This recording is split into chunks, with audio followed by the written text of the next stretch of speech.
couldn't find this on my township system.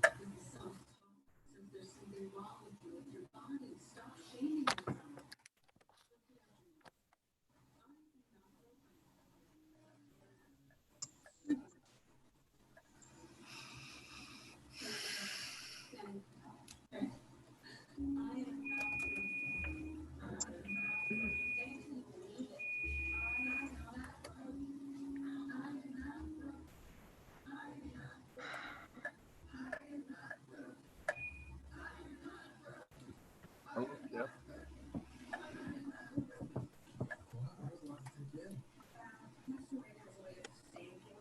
Okay. Hello, Tammy.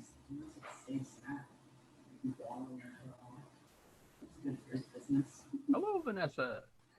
Hello, Gord. How are you? All the better for seeing you. Thank you. Councillor Lackey, can you hear me? Hail, Jeff. Looking very distinguished with that soup strainer.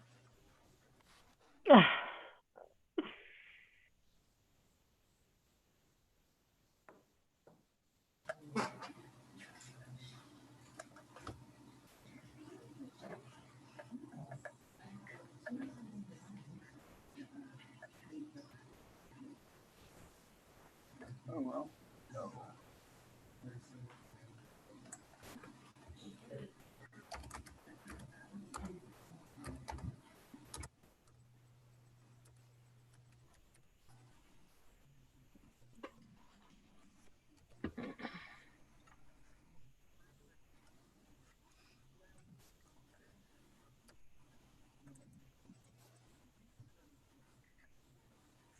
All right.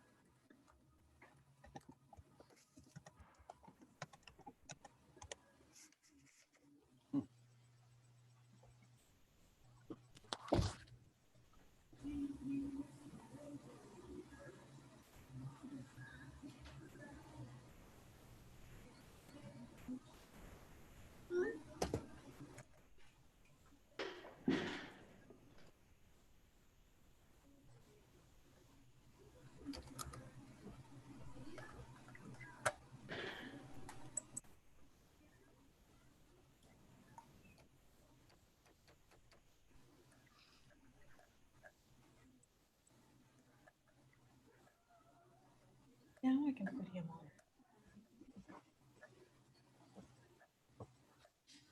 I can't for the attendees. All I can do is remove. Corey, just a second. I've got this for you.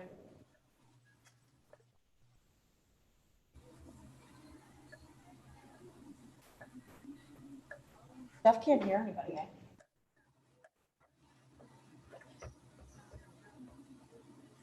I wonder if he logs off and reconnects.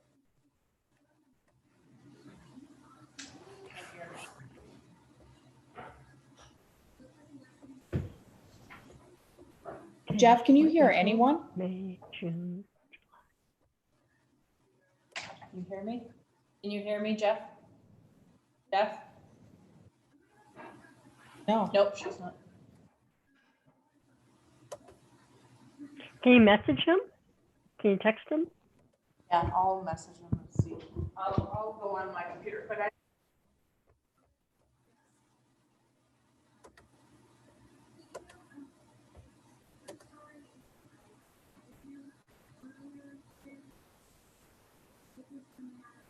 I'm not sure.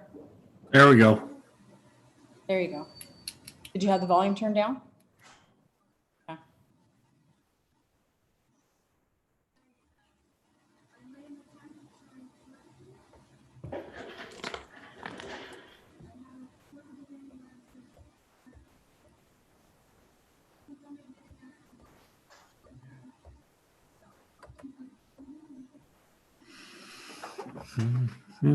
Can you hear me, Jeff?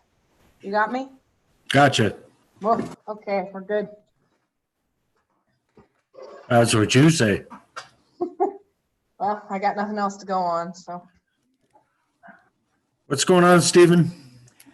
Oh, staying out of trouble, trying to avoid the snow. Well, someday I'm going to come and see you. Okay. Anytime. If anyone remarks on the fact that I am unshaven, that is not true. I am between beards. The last beard was about 20 years ago, but never mind. Hey, Terry, how are you? No, what I'll do is I'll put you over in Kara's spot just a little bit.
So we're missing Mr. Jameson, missing Murray, missing Kate, and There's a number of Adam. counselors who are gone. yeah, Bodie and maybe and Bodie and maybe are here. They just haven't logged on yet. and Gorell. Is he around? I think anyways, they're here.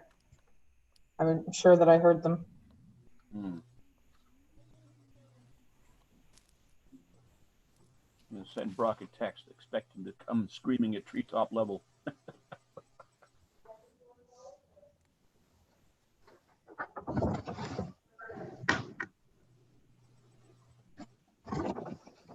And Brian maybe's on now, so that's good. You might want to put the blind down, yeah. Yep. Blinding.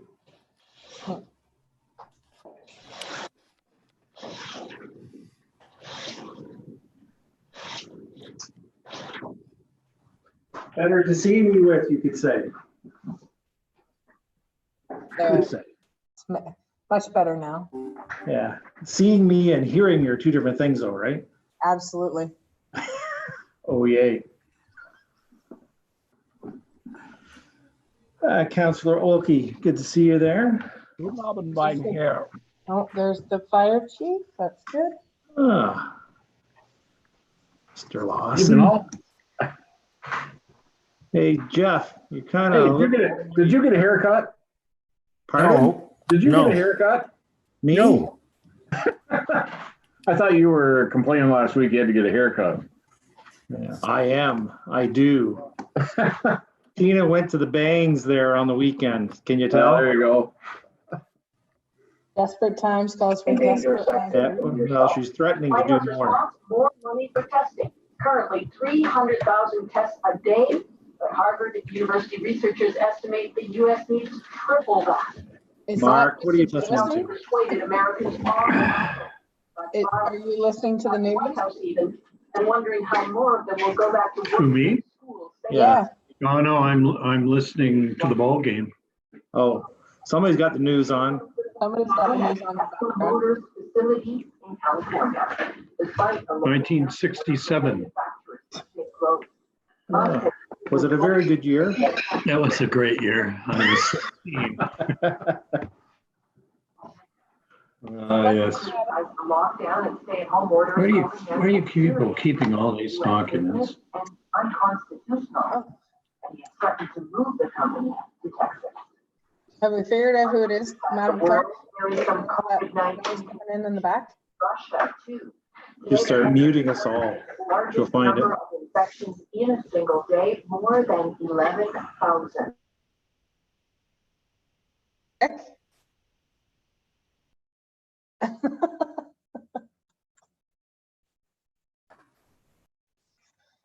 Russian state TV usually specializes in Is it downplaying Rick? bad at home. Oh, it's Jameson.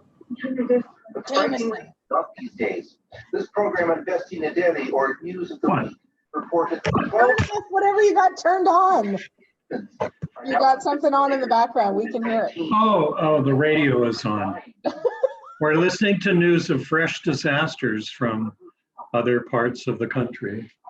So we were, but my assistant is taking care of it. We're not starting till 6:30, are we? Well, we want your undivided attention just in case there's something we need to have, discussed before the meeting. I'm kidding, by the way. Suppose I should preface that. All right. There we go. No background noise. Thank you, Mr. Is that Jameson. good now? Thank you, Madam. Happy, Your Madam Worship? Thank you. Assistant. She's Thank happy you. now. Thank you. Put the knife down. Madam Planner is there. We've got the Tara from the library. We've got just waiting on Mr. Fody, Mr. Gorell, Adam and Kate. Okay.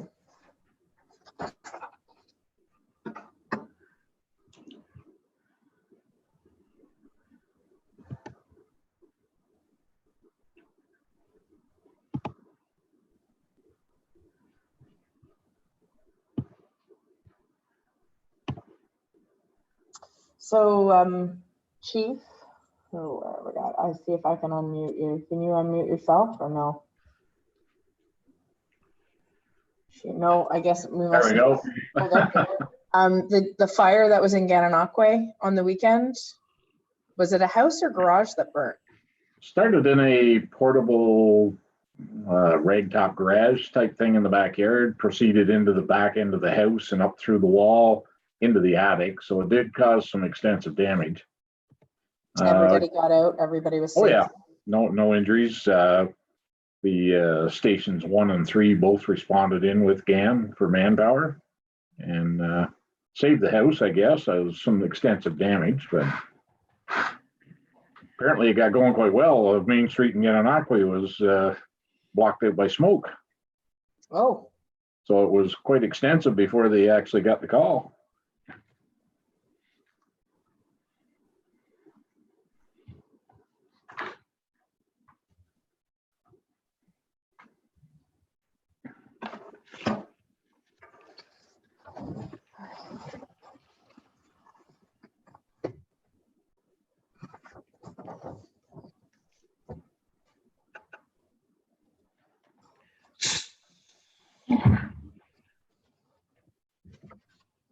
Is there, do we have a quorum now? We do have quorum, but it depends on what you want to talk about. If it's, Okay. the weather or something, it's fine. So clerk, I'm going to ask a question, but you can rule me out of order. There's been a lot of discussion up here about what we're doing about the parks. Is that going to be raised at Emergency Management Committee this week? It is. Kim is nodding her head. Okay, fine. That's all I need to be able to report back. Based on your earlier email, I've emailed it to Amanda, who keeps notes. So we'll have that discussion on Wednesday. I think we just need to be mindful, whatever the province is doing and what their recommendations are. So it'll give me a day so I can do my homework. Well, the tennis players want to get out there. Oh, I But they- know. They have to bring their own snow shovel. Well, I was in a call on Friday with Parks and Recreation Ontario, and there was a lot of conversation about ball diamonds, sport courts, fields, etc. So Yeah. Okay, fair enough. Things didn't change with today's notice from the province, extending into June the 2nd. mhm. Province changed anything that way with the parks? Well, it looks like as part of frame one, they want to be able to start opening like the thoroughfares and where people might meander through green space. The concern is how do you manage something like our tennis court where you have 2 or 3 different games happening? If everybody went in and they were using a different colored ball, maybe, but then how do you manage that? Or if there's like a key button to get in, so you're managing. Anyways, something that could be very simple ends up being a quite lengthy conversation for any of these minutia. No end.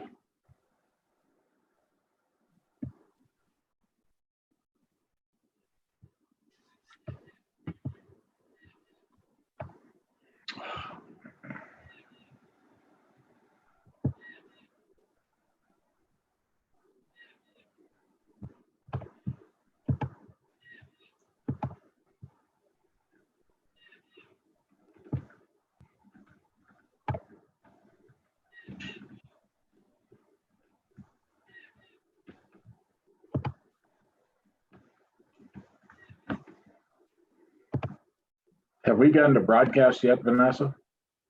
We're live on YouTube. Yes.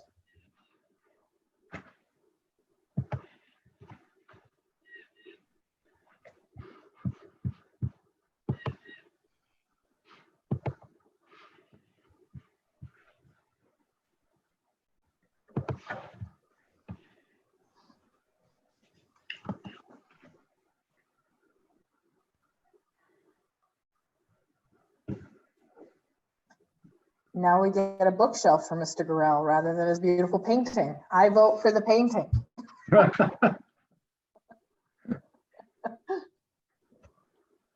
Oh, we've got you muted. Sorry about that, Brock.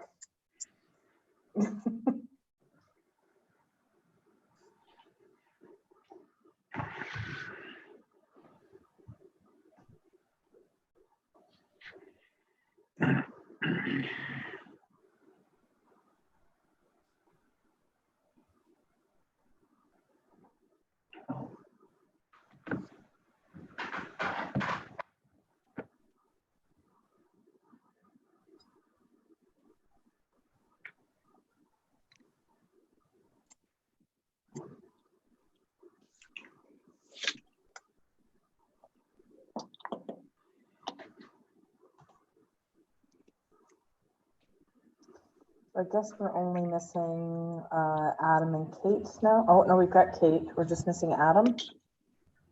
Okay.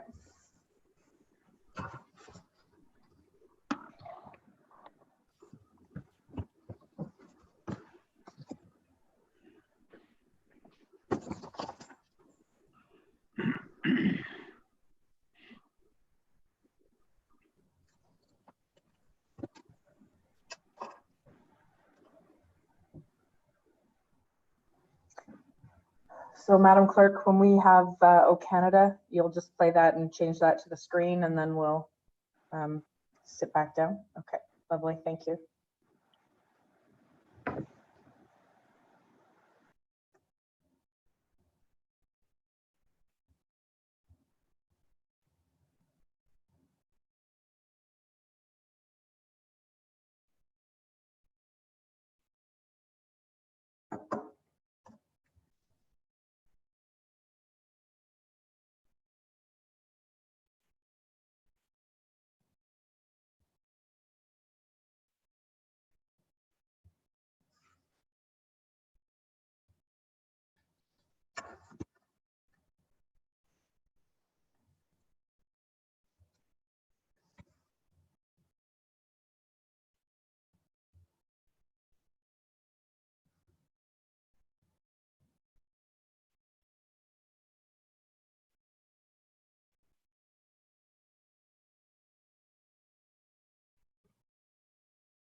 Mayor, Yep.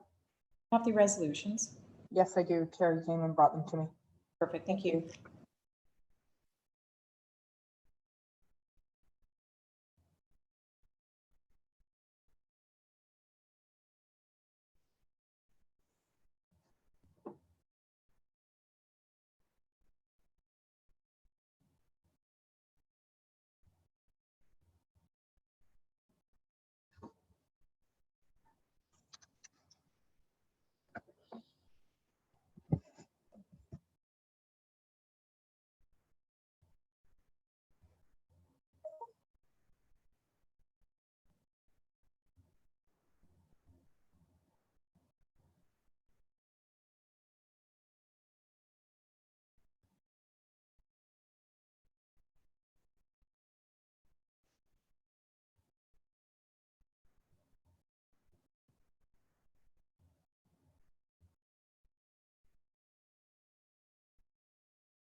Okay, so it seems to be 6:30. We'll get this show on the road. Madam Clerk, we have everything in order in regards to live streaming. Everything's good that way? Okay, so it is 6:30. I'll call the meeting to order and we'll begin doing so by the singing of the National Anthem of Canada. So please rise where you stand.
Please be seated.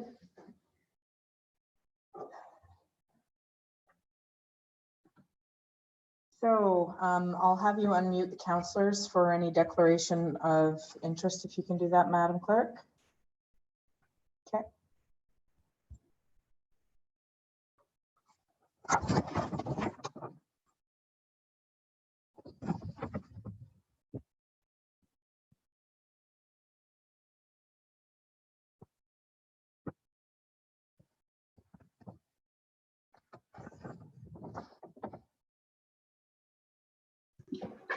There we go. Thank you.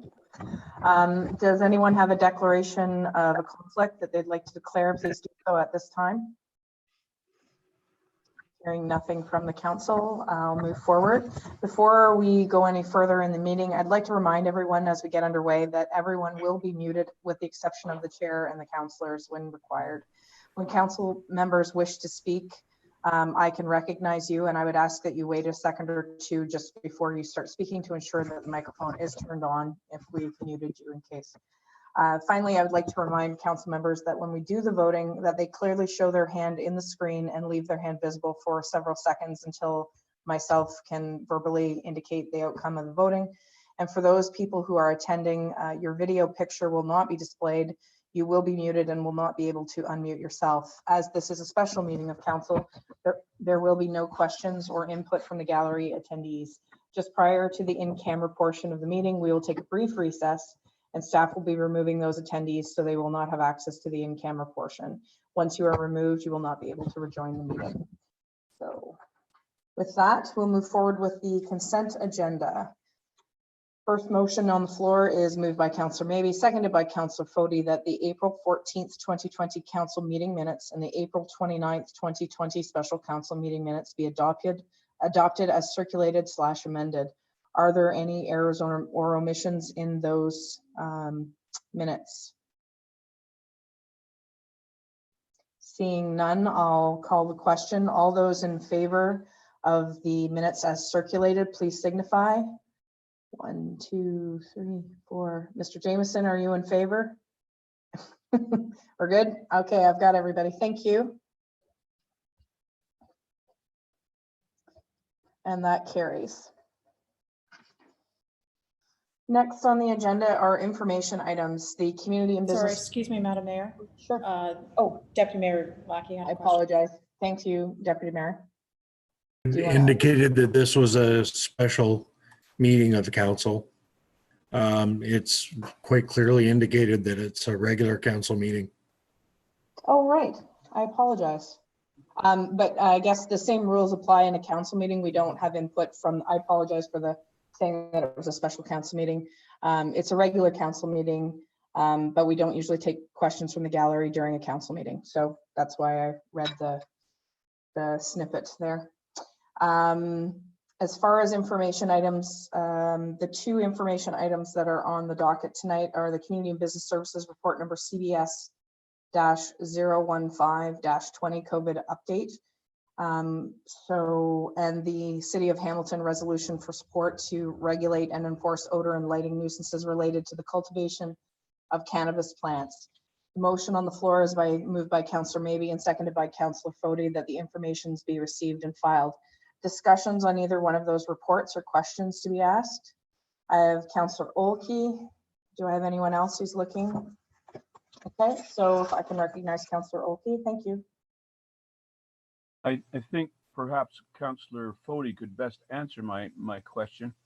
What would be the concerns with this plant growing? Specifically because we're liable to see many acres of it cultivated in our own township as time goes on.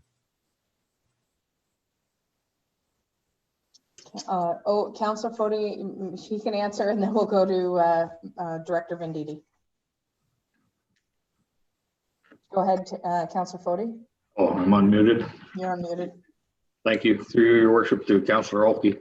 My understanding in talking to some of the players in this game is that it's a very pungent, strong smell when this crop is growing in any significant abundance. And, you know, if these are to be cultivated near housing developments or even one house, we likely will hear back from it. I have no experience in having picked this up myself, but I have been talking to some of the growers at the meeting where hemp was introduced last February, January in Sealy's Bay. They too said that it's a very strong, pungent odor, but the good news is it doesn't drift that far. It's not like some of the odors on farms, but this one is a strong one. Director Venditti, would you like to add to that? Yes. Thank you, through your worship. I just wanted to remind council that prior to the COVID emergency, we did have an amendment on council for a public meeting to implement some cannabis regulations for growing and processing in our zoning bylaw. That meeting was canceled, but we will be bringing that forward at a later date. We just need to organize for the advertising in the newspaper. What we were proposing to do for that is, because our zoning bylaw right now has no provisions to address cannabis growing or processing, we were going to implement some definitions and some zones where it's a permitted use in the zoning bylaw, as well as implement some setbacks and minimum distance separations to make sure that some of the impacts from odor could be mitigated based on where cannabis is allowed to be grown or processed. Thank you very much, Director. Are there any further questions in regards to the Community and Business Services COVID update or the letter for City of Hamilton, Deputy Mayor? And then Councillor Oki. So the related to the odor, where do we sit? I mean, obviously, is there something from the Ministry of Agriculture that covers some of this off? Because as Councillor Fody mentioned, there's been many odors from and complaints from farming, agriculture. So have they addressed this at all? Director Venditti. Thank you, through you. There's no specific requirements. So if you're a cannabis grower, you do have to be licensed. They're leaving it up to the municipalities to implement the specific restrictions or provisions around the growing of cannabis, whether it's indoors or outdoors. So in doing that, we've looked at a number of different municipalities where there have been some conflicts around the odor that has been generated from it. So the proposed setbacks that we're looking at are 300 meters from a growing area to a residential use. We just need to implement those. Well, we need to bring those provisions forward for council consideration. And follow up, Deputy Mayor, and then Councillor Oki, then Councillor Maybe. Thank you to Director Venditti. Are these the same measures that we have for agriculture uses? Same? Through your worship, similar to it. So for agricultural uses, there's the minimum distance setback calculations that OMAFRA created. What we're looking at is a similar type of setback, but we've come up with the distance based on best practices from other municipalities that have done the same. Thank you. Thanks. Councillor Oki and then Councillor Maybe. Thank you, Your Worship, and through you, just a reminder, and perhaps Councillor Fody can support my reminiscences here, but at that meeting where they came through and talked about it, they were looking for a minimum area to work in 20 acres, I believe. And there were people very excited about it and saying, well, I've got 1,000 acres I can have right now. So this could actually become a fairly big crop in our area. That's just a point of information. Thank you. Okay. Sorry, Councillor Maybe. I apologize. Thank you, Your Worship, and through you. With the odor, again, it wouldn't be too much different than some of the cattle farms that we have and how that drifts, or even a chicken farm, which I know in my youth I worked on, and it was a very strong odor that carried many miles. I don't see this maybe being as bad, but certainly something to consider. But on the light standard or the nuisance from the lights, in the city of Hamilton, you wouldn't think it might be as bad because there are a lot of street lights and ambient light from other things. Whereas in the rural setting that which we might be in, there's going to be some neighbors who are not used to that kind of light being shone 24/7 for a grow op, basically, because they'll probably have clear shelters, so the light will permeate out from them. I know the particular one we have here has a steel sided as well as a plastic. So you do have both areas there. So I could see light being a nuisance to some of the people in our jurisdiction also. Thank you. Councillor Fody, you had your hand up. Go ahead. Thank you. Thank you, Your Worship, through you. Just a comment to add to Councillor Maybe's comments. The difference may be on the odor of this versus the odors we experience now on our local farms. The ones we have now are not apt to be stolen. This product here, you've got to keep in mind, if we put this in close proximity to housing developments, there might be a lot of nighttime traffic around the back door of your house. So that's another thing to keep in mind. And I'm sure the people that are going to be commercially growing this will have that thought in mind as well. All good points you made. Councillor, maybe you wanted to add something? Just as a follow-up, Your Worship, to Councillor Fody's, cattle rustling has gone by the way in our area, but I'm sure it could happen again. Thanks. Oh man, I knew that was coming. I just would like to add my thanks to the senior management team in regards to, and Director Goodman in regards to the synopsis in this report, just the dates and times. A lot has happened in a short period of time, so it's nice to see it bullet pointed and how things are currently working. And as things move forward and as things change, hopefully we can just add to this report or augment it, if you will. So thank you very much for that concise report. Any further discussion on the motion as it's presented? Councillor Fody? Go ahead. Oh, thank you. Thank you, Your Worship. Just to add one more comment, not to one up you, Councillor, maybe, but you can be sure that all farmers are very cognizant right now of the price and climbing fast prices of beef, pork. Cattle rustling will rear its ugly head again. You can bet on it. That's a whole other conversation about food sovereignty, but it is a timely one. So we'll finish up with this motion as it stands on the floor, unless there's any other questions. Seeing none, please signify. If you're in favor of the motion at hand, please signify. There we go. Opposed? None. And the motion carries. Thank you. Okay, so new business under discussion. We have industrial representative for the St. Lawrence Corridor Economic Development Commission. Ms. Venditti or Ms. Goodman, would you like to speak to that, or just to give us some context, Director Venditti?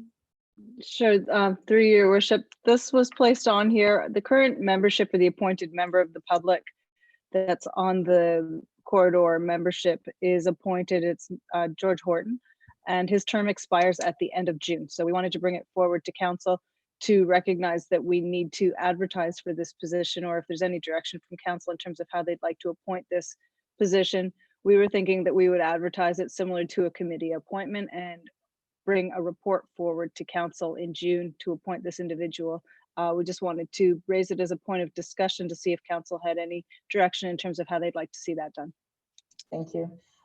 Before I take any suggestions or questions from the council, just as an aside, I sit on that board. It is very commercial based, manufacturing based. The majority of the representatives that sit on that are Greenfield Ethanol, Northern Cables, Burnbrae Farms, those sorts of commercial operations. So the whole point of the corridor was to attract larger scale businesses, either distribution hubs or manufacturing that would support manufacturing. And right now they are still working on that premise that they're trying to entice those people to come to this area to establish themselves, but they are also in preservation mode. So Charlie Mignot, the commissioner, is also setting his mind to assisting the businesses that exist within the United Counties of Leeds and Grenville to help them stay in business and get them the resources that they need, or get them connected with programs that the government or business plans, or if they have to rejig things. So it's sort of a community outreach program. They're still looking for new businesses, but they're also turning their minds to helping the existing businesses stay intact. So with that, if there's any suggestions from the floor, we'll take them. Otherwise, we will be advertising for this position. Deputy Mayor Lackey. Thank you, Your Worship, and through you. This has been, I think, a trying time for everybody, and I believe you're right. I'm in favor of putting this out because there's many issues, as you know. Sorry, lost my train of thought. Go ahead. It's okay. You're allowed. It's the end of the day. So I'll recognize Councillor Gorell, please. And you're live. You're good. Just an aside, we had voted to remain within the corridor for, I think, 1 year. And I can't remember the expiration of that. So before we go banging away on ads, we should be very clear on what our intentions and what our timing is. I think that is also up for discussion going forward. I believe that I'm supposed to have another meeting here. We just had our annual general meeting, but the focus is somewhat fluid right now. So I think it bears the review yet again, Councillor Gorell. There are a number of businesses that will be struggling and looking for certain types of help.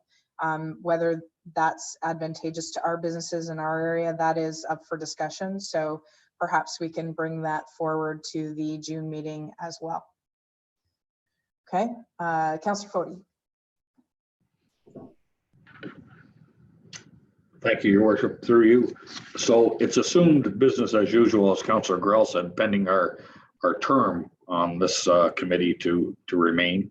Mm-hmm. We're assuming that we're going to move forward with appointing someone for another 2-year term. Is that the expectation? Well, I think we would align the term with the amount of time left based on an annual renewal, because I think we've gone from a 3-year term to a 1-year renewal model at this point. So follow up, Councillor Foti. Go ahead. Thank you. Thank you, Your Worship. Then perhaps I should word it differently, that the expectation would be to appoint someone for the limitation of our term up to a maximum of 2 years. That would probably be a better way to word it. Yes, thank you. Councillor Gorell, did you have your hand up? Nope. Okay, sorry, Deputy Mayor Lackey. Found your thought. Regain my composure. That's all right. What commercial property? I mean, we talk about all this commercial and industry, but what do we actually have available other than just south of Lansdowne by the tracks? I'm not sure we're spending money on something we can't offer. So through you to our director, where are we going with this? Director Venditti, do you want to add something to that? Sure. Well, you're right in terms of the industrial lands that you've identified south of Lansdowne. But we do have permissions in our official plan to allow for rural industrial development and rural commercial development. A rural zone would allow a lot of it, subject to a zoning amendment, depending on the uses. So while we don't actually, as a township, have land that we're marketing to sell for industrial and commercial uses, there are properties within our township that could fit the bill depending on what's coming to locate here. At the same time, we don't have serviced land available, which is what some of them are looking for, but we can offer up rural commercial and rural industrial. We can help find large properties that might suit the purpose. So we do have some land to work with. The other thing is we can be complementary depending on what might be going in other municipalities. We can offer up land for residential uses to help support those uses. follow up, Deputy Mayor, and then I'll recognize Councillor Jameson, then Councillor Garrell. Thank you, Your Worship, and through you, how do we put that out there? And I guess through you, Your Worship, is that being conveyed? It actually is. Just recently, we were approached by a very specific commercial business that was brought to us through Mr. Mignon, who was factoring in one of our properties in the township as a possible location for a fairly large business. So not to say that we would be excluded by not being part of the corridor, but it's definitely advantageous from that point of view, because we're all we're supporting the cause. But I think this goes back to what Councillor Fody made a point a year ago when we were having this very similar discussion, because I too was struggling with the value of being part of this commission. But what it is for the greater good, because while we may not get them in this particular municipality, say Front of Young ends up with it near their 401 exit per se. Those people who want to live close by and work in close proximity, they might be buying houses here, and they contribute to commercial taxes, commercial rates to the county, which means that it takes somewhat of the burden off of the rest of us. So it is about the greater good. That's the reason the corridor was started. But I do appreciate, Deputy Mayor, your point of view from the point of, like, what are we getting out of it? So we are being included, and Director Venditti can verify that. She has been contacted by Mr. Mignon on a few occasions about specific lands that are located within our municipality. So I'll let you speak, Director Venditti, and then Councillor Jameson, then Councillor Garrell. Thank you. Through your worship, if I could just add to that, we've had a number of meetings with the corridor, even during the COVID emergency that's ongoing, and they've been changing their focus in terms of helping focus inward now and looking at preserving and helping the businesses that we have rather than recruiting new ones for the time being. And so Director Goodman and I have had a number of meetings with Mr. Mignon from the corridor to talk about how they can assist us and what they can do with us. So we've been successful in getting some outreach information from them that we can help in having those conversations with our businesses to figure out how we can help them with what's going on right now too, and help them with their businesses. Okay, Councillor Jameson, then Councillor Garrell. Yes, Your Worship, thank you. From my point of view, this discussion about the Economic Development Commission, I believe, should be taken in the context of everything else we're having to look at with respect to our overall expense load and the challenges to our tax base and everything else that's going on. How many organizations that are funded by the municipalities are out there helping businesses? Our own business services are making an effort. One assumes the county is on that case. Is there a full coordination? Are we all doing this in lockstep? I think these are the things we have to consider as we're looking at potentially reducing our commitments generally because of our own challenges internally. We're deferring, we're postponing, we're doing all kinds of things. We're going to be looking to the other organizations that we fund to basically reduce their expectations from us. So I don't have a judgment on where this should go with respect to the commission, but I do believe it should all be within the context of all the things we need to consider as we move ahead. Thank you. Thank you, Councillor Jameson. Councillor Garrell, do you have anything to add to that? No? Okay. Councillor Fody, and then I'll just remind everybody, this isn't a motion. This was just for general discussion, and then we'll bring a motion to the June meeting where we'll have wholesome discussion there. Councillor Fody. Thank you, Your Worship. Through you, I look at this involvement with St. Lawrence Economic Development Commission as much like you sitting at County's Council. If we don't have a representative there, how are we going to get that feedback from us to them and from them back to us? And yes, I would be nice to think that, you know, General Motors are going to move in here and whack up a 1,000-acre plant and hire 4,000 employees. I don't think I'm going to live that long. Having said that, it wasn't too many months ago that we passed a nice little business on 3P propane north of Gananoque. So not all business has to be in grandiose scale.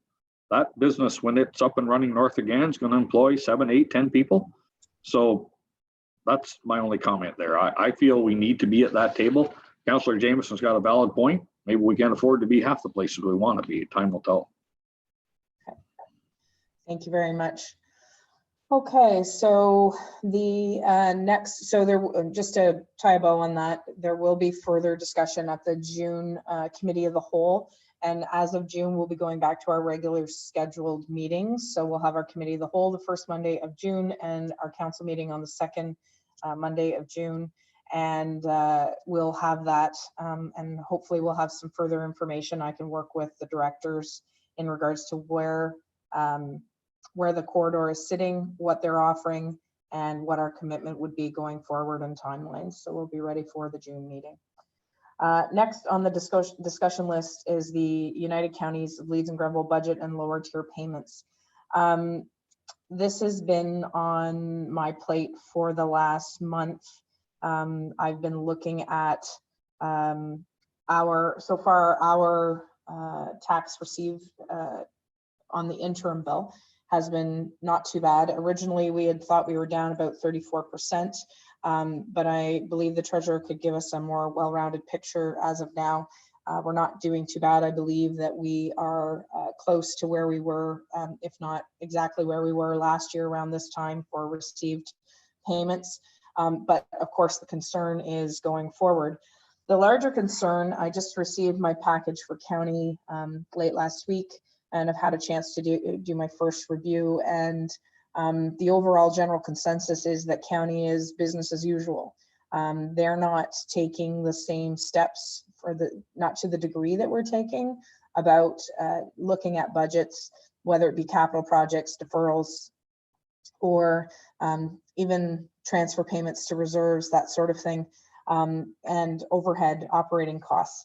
So the challenge for me as a member of county council is that I don't subscribe to the same idea of thought that maybe county is looking at. I know that I have a number of colleagues that are feeling the same way, that we need to sharpen our pencils and look at things.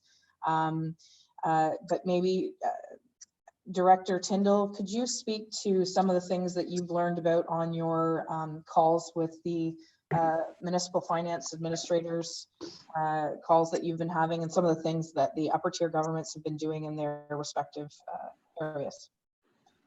I guess through you, Your Worship. So we had one call with the county in the lower tiers, and basically we're kind of given the same message that it's business as usual for the county. Some of the lower tiers, including myself, asked if we could at least collaborate in terms of what everybody's doing. So I think there's only been 3 of us have emailed in kind of what we've done in terms of due dates and extending, if we've extended due dates, what that looks like, and where we are at with our receivables, and if we had plans or if we know what we're going to do with the final tax bill, which most of us don't really have that decision, and we haven't come to council with that yet to try to make a decision. So there hasn't been a lot of conversation, and there was no indication that they were going to give us any leniency when it came to our quarterly remittances for the taxes. And I haven't had any actual follow-up in terms of another call or any other information from the county.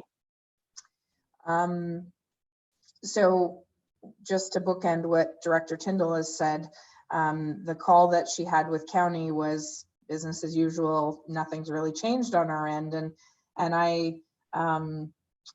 they don't seem to share our same pain points, which, while I can appreciate they're dealing with things like EMS, community housing, social needs, childcare, all of those sorts, very important programs, but that there's also overhead as well as capital projects and so on and so forth. But the Director Tyndall and I are going to go back through the county budget to see if there are ways and places that we can trim.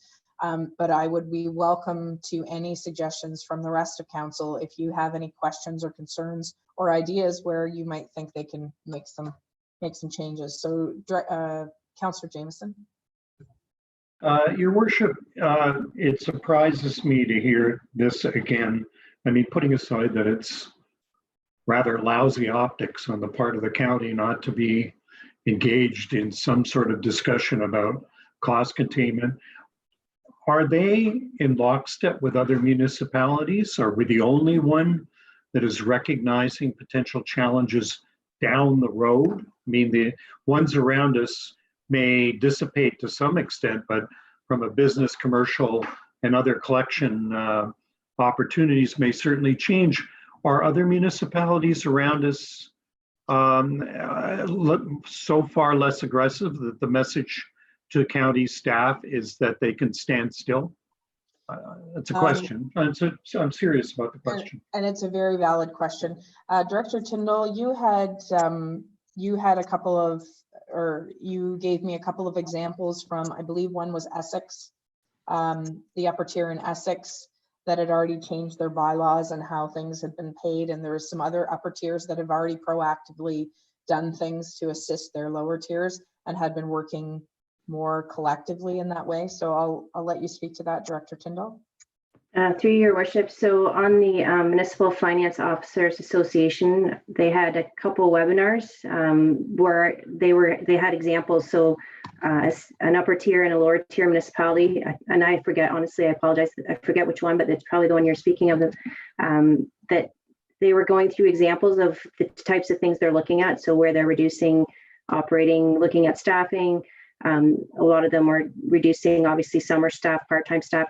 Pretty much most of the stuff they're looking at, when I reviewed and watched, a lot of it's very similar to what we've been doing.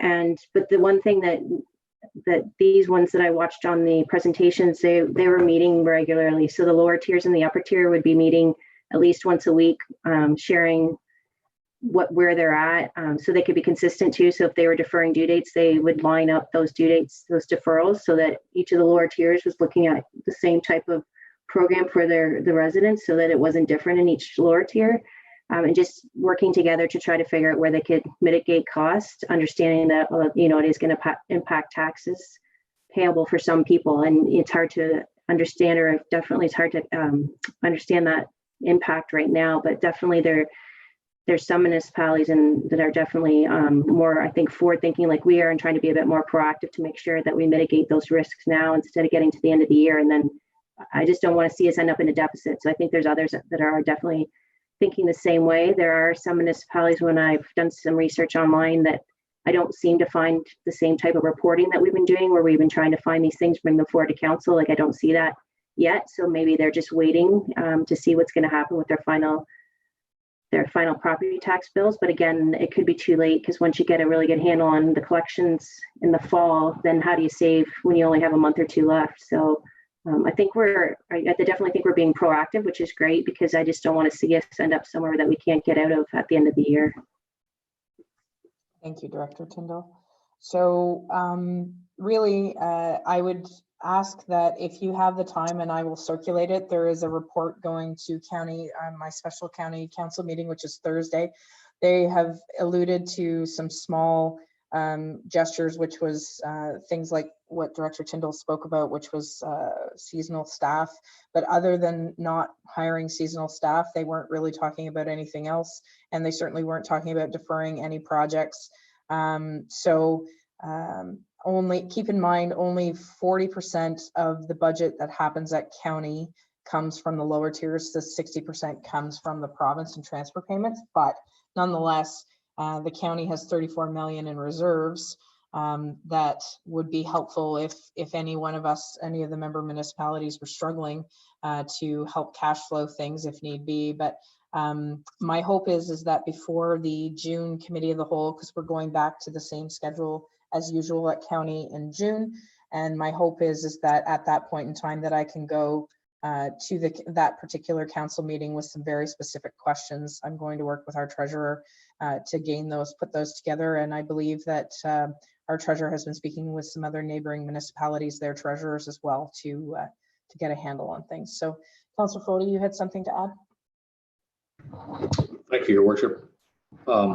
You two had touched on one of the things I was going to say, in the fact that county only receives 40% of their funding from the municipalities. So in reality, the larger portion is not us that they're worried about. But do you not also think that we're their buffer? The municipalities that make up, say in this case, Leeds and Grenville, the municipalities themselves and the towns, we become their buffer. So they don't really have the hands-on and the day-to-day perhaps interaction with the businesses and individuals as we as members of this council and others do. We hear face-to-face, as I'm sure we all have, the struggle some of these businesses are undertaking, and it just hasn't quite climbed the ladder high enough yet to get to the county level, but I think in due time they'll hear it. Well, I've been trying to make it known well in advance, but you know, I do have support from other colleagues. We will be taking something more comprehensive once we get back to our regular committee level, but we're just going to try a video conferencing this week for the first time since all of this started at county, so that'll be a step up in the world. Anyways, are there any other suggestions in regards to the county's budget and lower tier payments? If not, we'll leave it for further discussion at Committee of the Whole in June. Okay, moving along in the agenda. So next on the docket is moved by Councillor Foley, seconded by Councillor Maybe, that council award tender OPS-2020-014 to Morris Chemicals, a division of Dali Dust Control Limited, and that council awards tender OPS 2020-013, the Road Maintenance Equipment and Services Inc., RMES. Discussion on this motion. Director, Councillor Maybe, and then Deputy Mayor, did you have your hand up? Yeah. Okay. Thank you, Your Worship, and through you. I have a couple of questions to Director Queen. Possibly, why is there two different companies doing this process? Are there two different chemicals? The cost difference from last year isn't too much greater, but I guess just wonder why there's two companies and possibly two different chemicals. Go ahead, Director Roheen. Through you, Your Worship, to Councillor Maybe. So the lower concentration that we procure is a natural product. It comes out of the ground as a brine.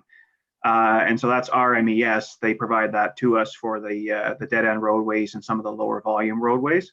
And then the high test stuff is a manufactured chemical that we use on the higher class of roads. So it's a totally different product in terms of how it comes, from the nozzles on the truck.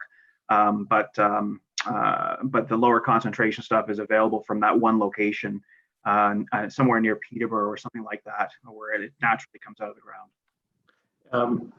Follow-up, is that the 300,000 liter product and it is applied twice a year? It should be the 150,000 is the lower concentration, the 18 to 22, about 20%. Brine, and we apply it once per year. Typically this time of year, we do like to have it booked in before now, but our schedule is what it is. And I will add as well, just to answer your earlier question, there's very few companies that offer this now. It's been a similar situation to other products, commodities that seem to be stuck in these takeovers and the mergers and stuff like that, which is we see year over year reduces the competition and increases our prices. Okay, thank you. Deputy Mayor Lackey, and then Councillor Fody. Thank you, Your Worship. And I'm just wondering, there's comments made that various roads get one chemical and one gets the other. How do we know when we don't have traffic counts? Are we doing any traffic counts as far as our back roads or even some of our secondary roads? Director Roheen.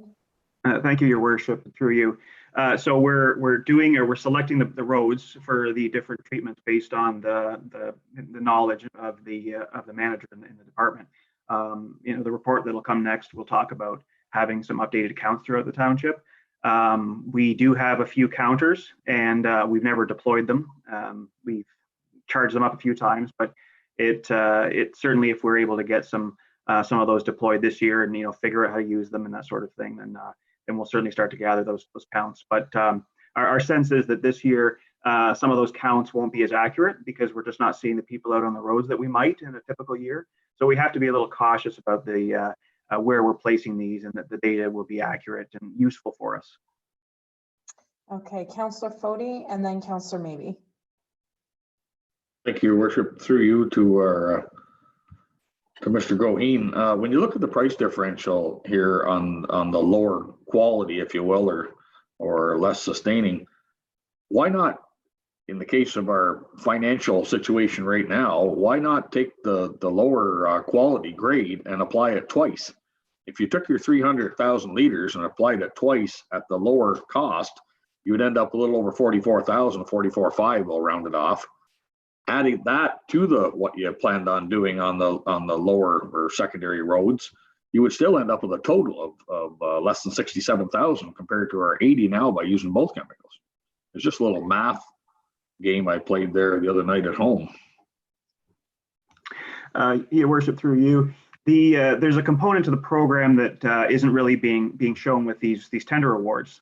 These are for the supplier to bring the tankers in and spread this, but we also have relatively significant efforts on the part of the township staff to get in there and do a deep grading. We have a water truck that needs to follow along with that, and so it requires a little more than just handing a truck driver a list of roads to apply it to. So our sense, and I think Mr. Deputy Mayor, you could confirm this, that in the past, when we were able to get when the weather lines up and we're able to get that good deep grade done in the spring and apply that stabilizer, most times it does last fairly well into the fall. I know there's certain certain roads that certainly stand up better than others with the treatment, but still recommend to proceed with the dual chemicals, but only once per year, because we need to redeploy those staff in other areas later on in the year. Councillor Maybe, sorry, you had your hand up. Yes, thank you, Your Worship. And through you, back to Adam Queen's comment about the counters, and that at this time when everybody's supposed to be staying home, our count would be way off, I would hope. So it might not be advantageous to do it in the near future, but certainly when things get back to normal, possibly getting one in the fall when normal traffic levels, school buses, etc., are back on place and running properly. Thank you. Okay, further, Councillor Foti. Thank you, Your Worship. Just one more comment. Part of the problem of those of us who live on gravel roads is the assumption that the quality material put down is good for the whole summer. Thus, the grader doesn't come out and disturb it, if you will, until late in the fall. I can assure you, myself and a lot of neighbors would agree to the fact we'd far rather see it applied twice a year, have the deep grading done twice a year. I think, the potholes would be much less come late August, if you will, than what we have now. It's just a thought. I don't know. I'd like to see it. Maybe the best way to do this or achieve it would be do an experimentation on a couple of roads in different locations. Councillor Deputy Mayor Lackey. Oh, sorry. Do you want to add to that, Director Goheen? I apologize. No, just certainly a comment there, Councillor Foti, and I'm sure you've seen some of the roads in your neighborhood. And I would almost bet that once we do have some updated traffic counts, we may see that those roads just have too much traffic on them to be suitable for being loose top with that sort of treatment. It may be just that tipping point to where maybe some other interventions are indicated. Just putting that out there. Okay. Deputy Mayor Lackey. Yeah, thank you, Your Worship. Actually, I made a few calls, and even though we do the grading and we put this calcium down, that does not mean that we can't regrade. That calcium will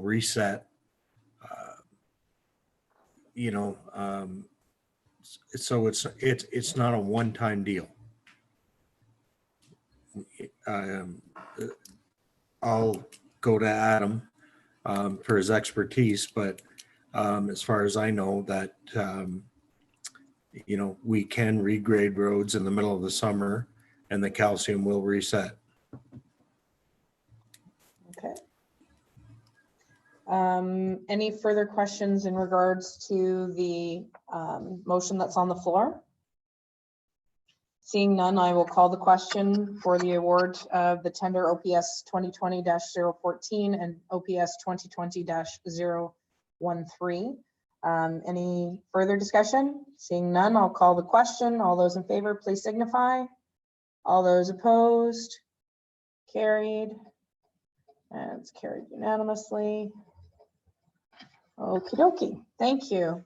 Next, sorry, I've got too many piles of paper around my computer. So next on the docket is operations report number OP-011-20. Motion on the floor is by Councillor Maybe and second by Councillor Fody. The councillor accept the request for proposal submission from the Greer Galloway Group Inc. for consulting engineering services for the road asset inventory update and comprehensive road needs study. Any discussion on this motion? I believe it's what the director was referring to in his earlier comment. Director Goheen, did you want to just give a 10 minute, 10 second overview, please? Thank you, Your Worship. 10 minutes, let's start the clock. I could talk for hours. And so the previous road management study that was completed by a qualified consultant dates back to 2007. And a number of the projects that were indicated on within that study have been completed, a couple of hard surface conversions throughout the township and so forth. But my concern with that study has always been what I view as a lack of good solid traffic counts. I get a sense that in many cases in that existing study, the consultant was just applying just a standard number. And while that may be fine for certain roadways that may be a low volume dead end road with no significant traffic generators, for many other roads, to me, it is critical to have actual counts done at the right time of year. And so we can capture the amount of traffic is actually roadways actually seeing. And even as we seek to spend about 25,000 here in these times of restraint, it to me is it's an investment in the future, let's say, and it's going to become more critical that we use evidence to make our decisions. And so there's the days of the anecdotal roads needs list should be done. We need this document to help inform future capital programs where a lot of these projects, frankly, will be competing for the same dollar. So it is. We were pleased that the study came in, about half the budget, and the traffic count program. The consultant has agreed to do it as this year as we can, as well as hold the price until next year when we can get some seasonal counts on some of these roadways that we probably wouldn't capture that accurate data in 2020. Question for you, Director Goheen. Myself, this falls into asset management as well, does it not? Into the asset management plan? Yes, and I know Director Tyndall and I have discussed this briefly a couple of times, and the province has been announcing extensions on a great number of programs and other things, but neither one of us have heard the government will be extending the July 1st, 2021 deadline on sort of the first phase of the asset management planning. So we part of this project is that geo-referenced or digital inventory and the condition assessment, and that information can be used to plug into the software and get us going. And Director Tyndall and I will have to figure out how we're going to integrate that data and make it useful for us to meet compliance with our hiring freeze currently precluding the hiring of that asset management person. So yes, we do require to gather that information this year, which is why we are recommending to move forward with it in 2020 rather than defer it until we can get the good counts next year. Fair enough. Councillor Jameson, you had your hand up?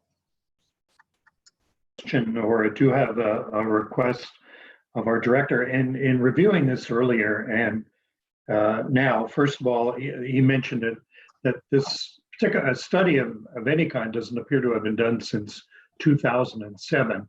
So this is a big step forward that we're getting it done.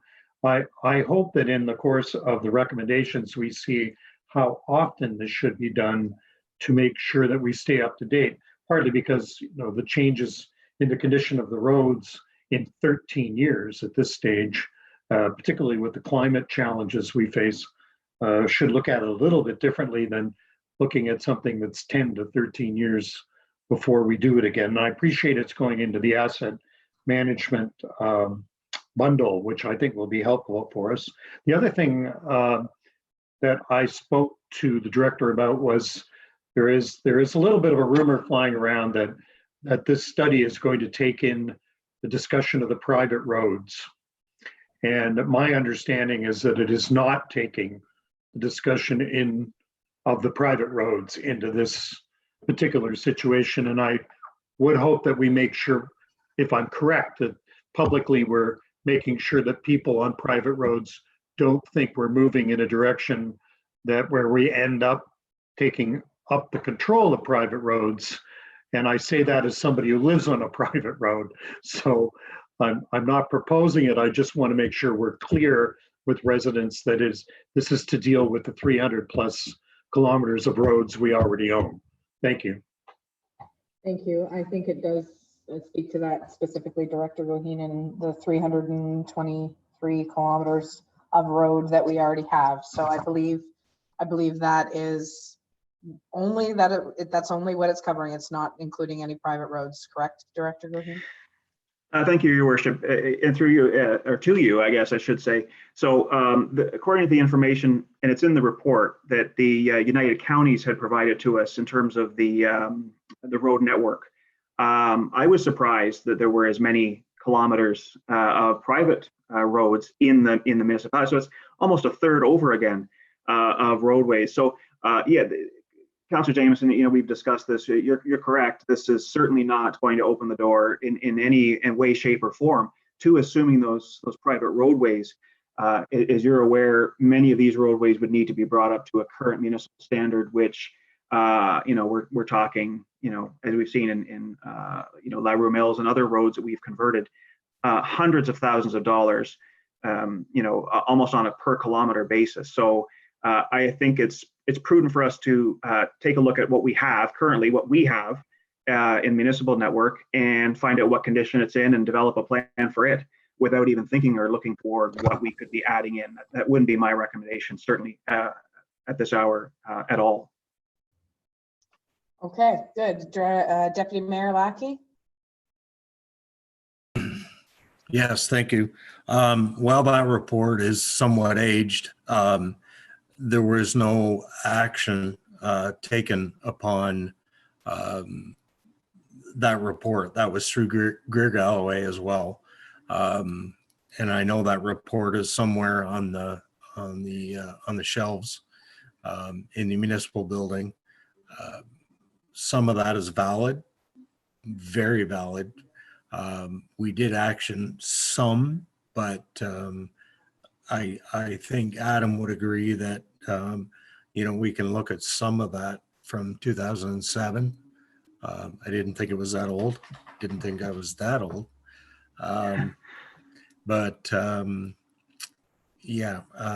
There's some very good information in the report that we already have. Okay, so any other comments on this motion that's on the floor?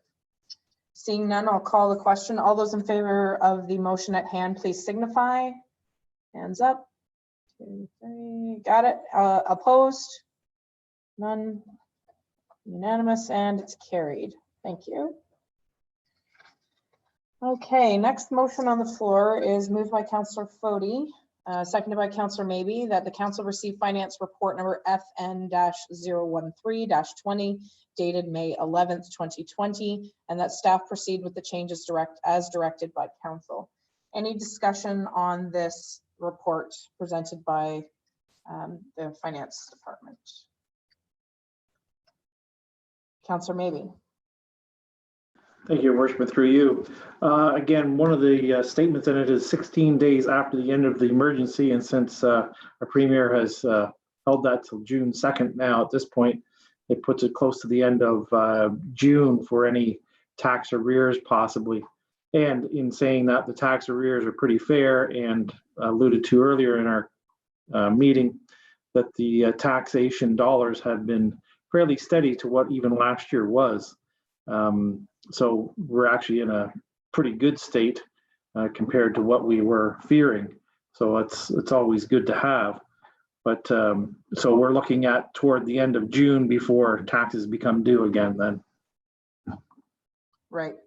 And I am also pleased to see that our receivables are not that far out of whack compared to year over year. So I appreciate the finance staff and their attention to this detail and why we might be where we're at versus the previous report. Director Tyndall, did you want to add anything to that before I ask for any other questions? Sure, through you, Your Worship. So just to clarify, the receivable balances that are in this report now are as of April 30th. Previously, I had included March 31st receivable balances. The other thing to keep in mind is these receivable balances are on the total amount we bill. So we bill 3 different portions, obviously the county, the education, and our portion. And these receivable balances are on that total billing. So it's not just our portion. So again, I think relatively speaking, we are a little bit behind, but given the fact that we extended the due date to May 19th, we still may see some influx of payments coming in. I guess it's later this week, early next week, as people hopefully will pay by that due date.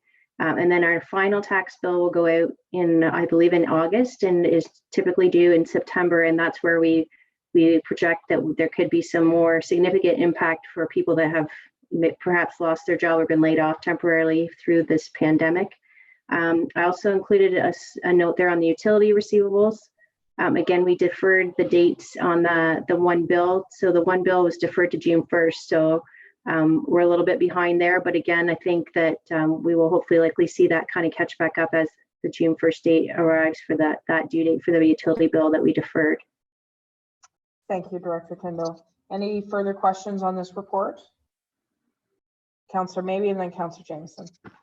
Thank you, Your Worship, through you. I did have another note here that the library has a reduction of about 25,405.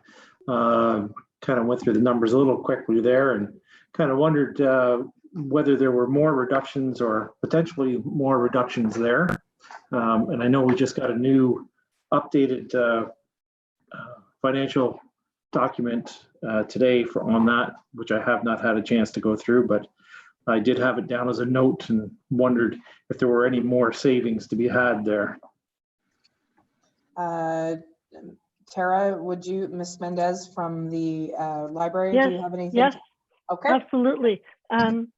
This is such a fluid time for everybody that definitely the library is continually looking at its budget, and I anticipate there'll be further reductions as time goes on. We have a board meeting coming up in a couple of weeks, and there'll be additional information then after we have a chance to discuss with our library vendors further to discuss additional savings and cost-cutting measures. So definitely there'll be additional savings.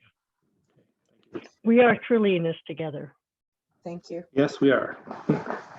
Councillor Jameson, you had a question, and then Deputy Mayor Lackey. I think the Deputy Mayor was ahead of me. Oh, I apologize. We're good? Okay, go ahead, Councillor Jameson. He's giving you the floor. Okay, well, my understanding is that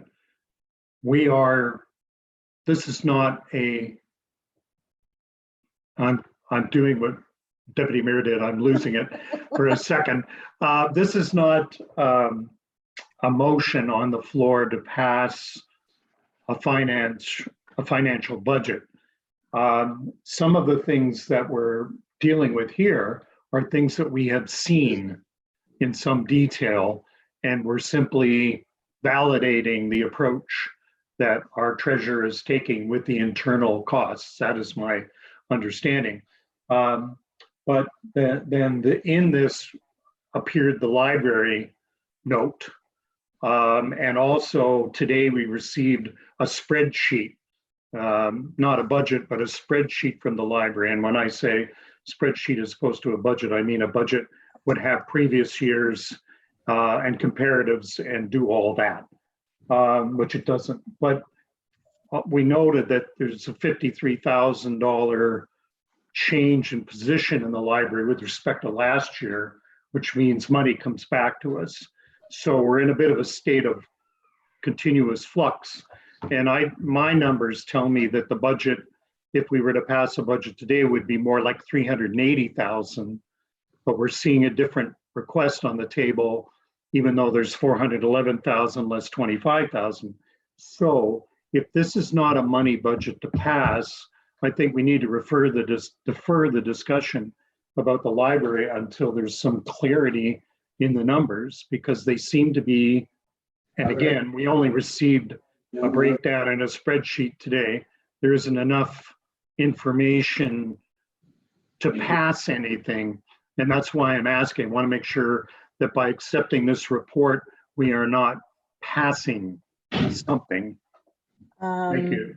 Director Tyndall, I don't believe that that is the intent of this report. This was just to make the changes that we had suggested, and that the budget savings, we still haven't passed the budget for the library at this point, but that this was just included as it was submitted by the library to date, but it does not infer that we've passed their budget. Is that correct, Director Tyndall? Through your worship, yeah, that's correct. This is more just an information from my point of view. It's an information item. One, we're finalizing the audit, so I was made aware of the surplus. We had to book it on our books as a receivable for year end, working with the auditor. So I provided that as information. Then as well, I received the information from the library on the savings they have found to date. So again, like what we've been doing with the departments, providing that as information. But yes, you're correct. We have not, still not passed anything on the 2020 library budget.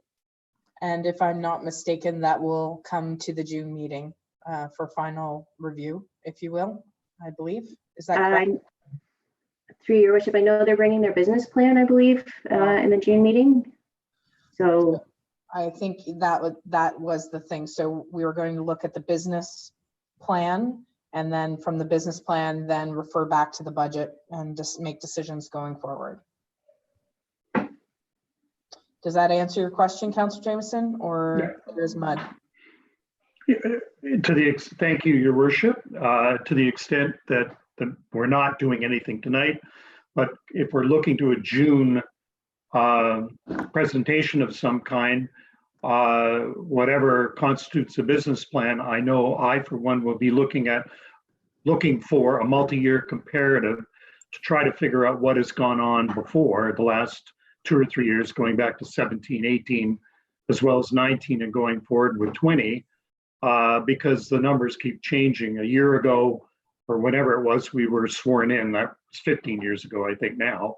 There was a pullback on library services. Now we're seeing another one, and it's just we need to have a clear picture of where they're at, have been at, and where they're going. That is identifiable as business planning, as I understand it, but in the context of our own municipal staff's effort to provide us with that kind of breakdown, so that we, on behalf of the taxpayer, know that whatever we invest is there's an efficacy and a veracity to it is all. Thank you. Thank you. Deputy Mayor?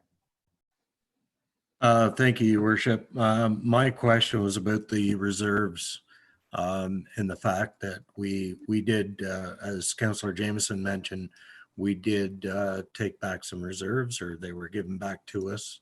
Apparently there are more, twofold. Why didn't we recognize these before? And can we as a township and Kate can we be the treasurer? We need to take control. Well, I think that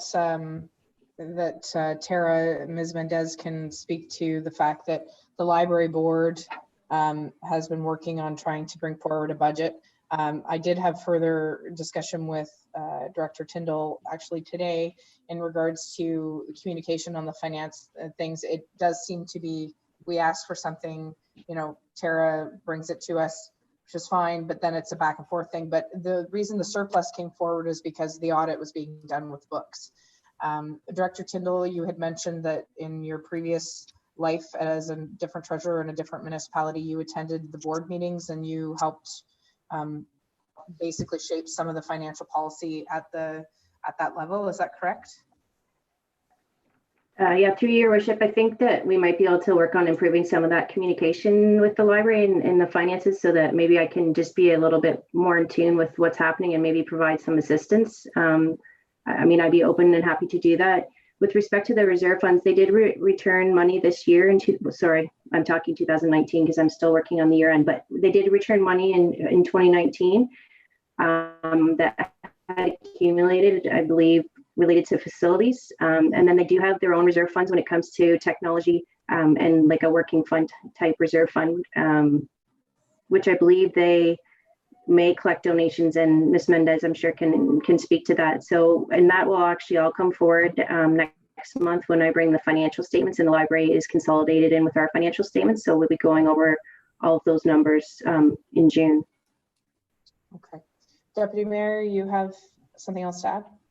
Well, yeah, we as council do the budget and we give them their funding, but then we're relying on the board to disperse that funding or control the spending. And there's no one on the board, in my opinion, that has the expertise, if you will, as a treasurer or someone that has that responsibility to look after that funding. So basically, we're giving money to people to spend on the board.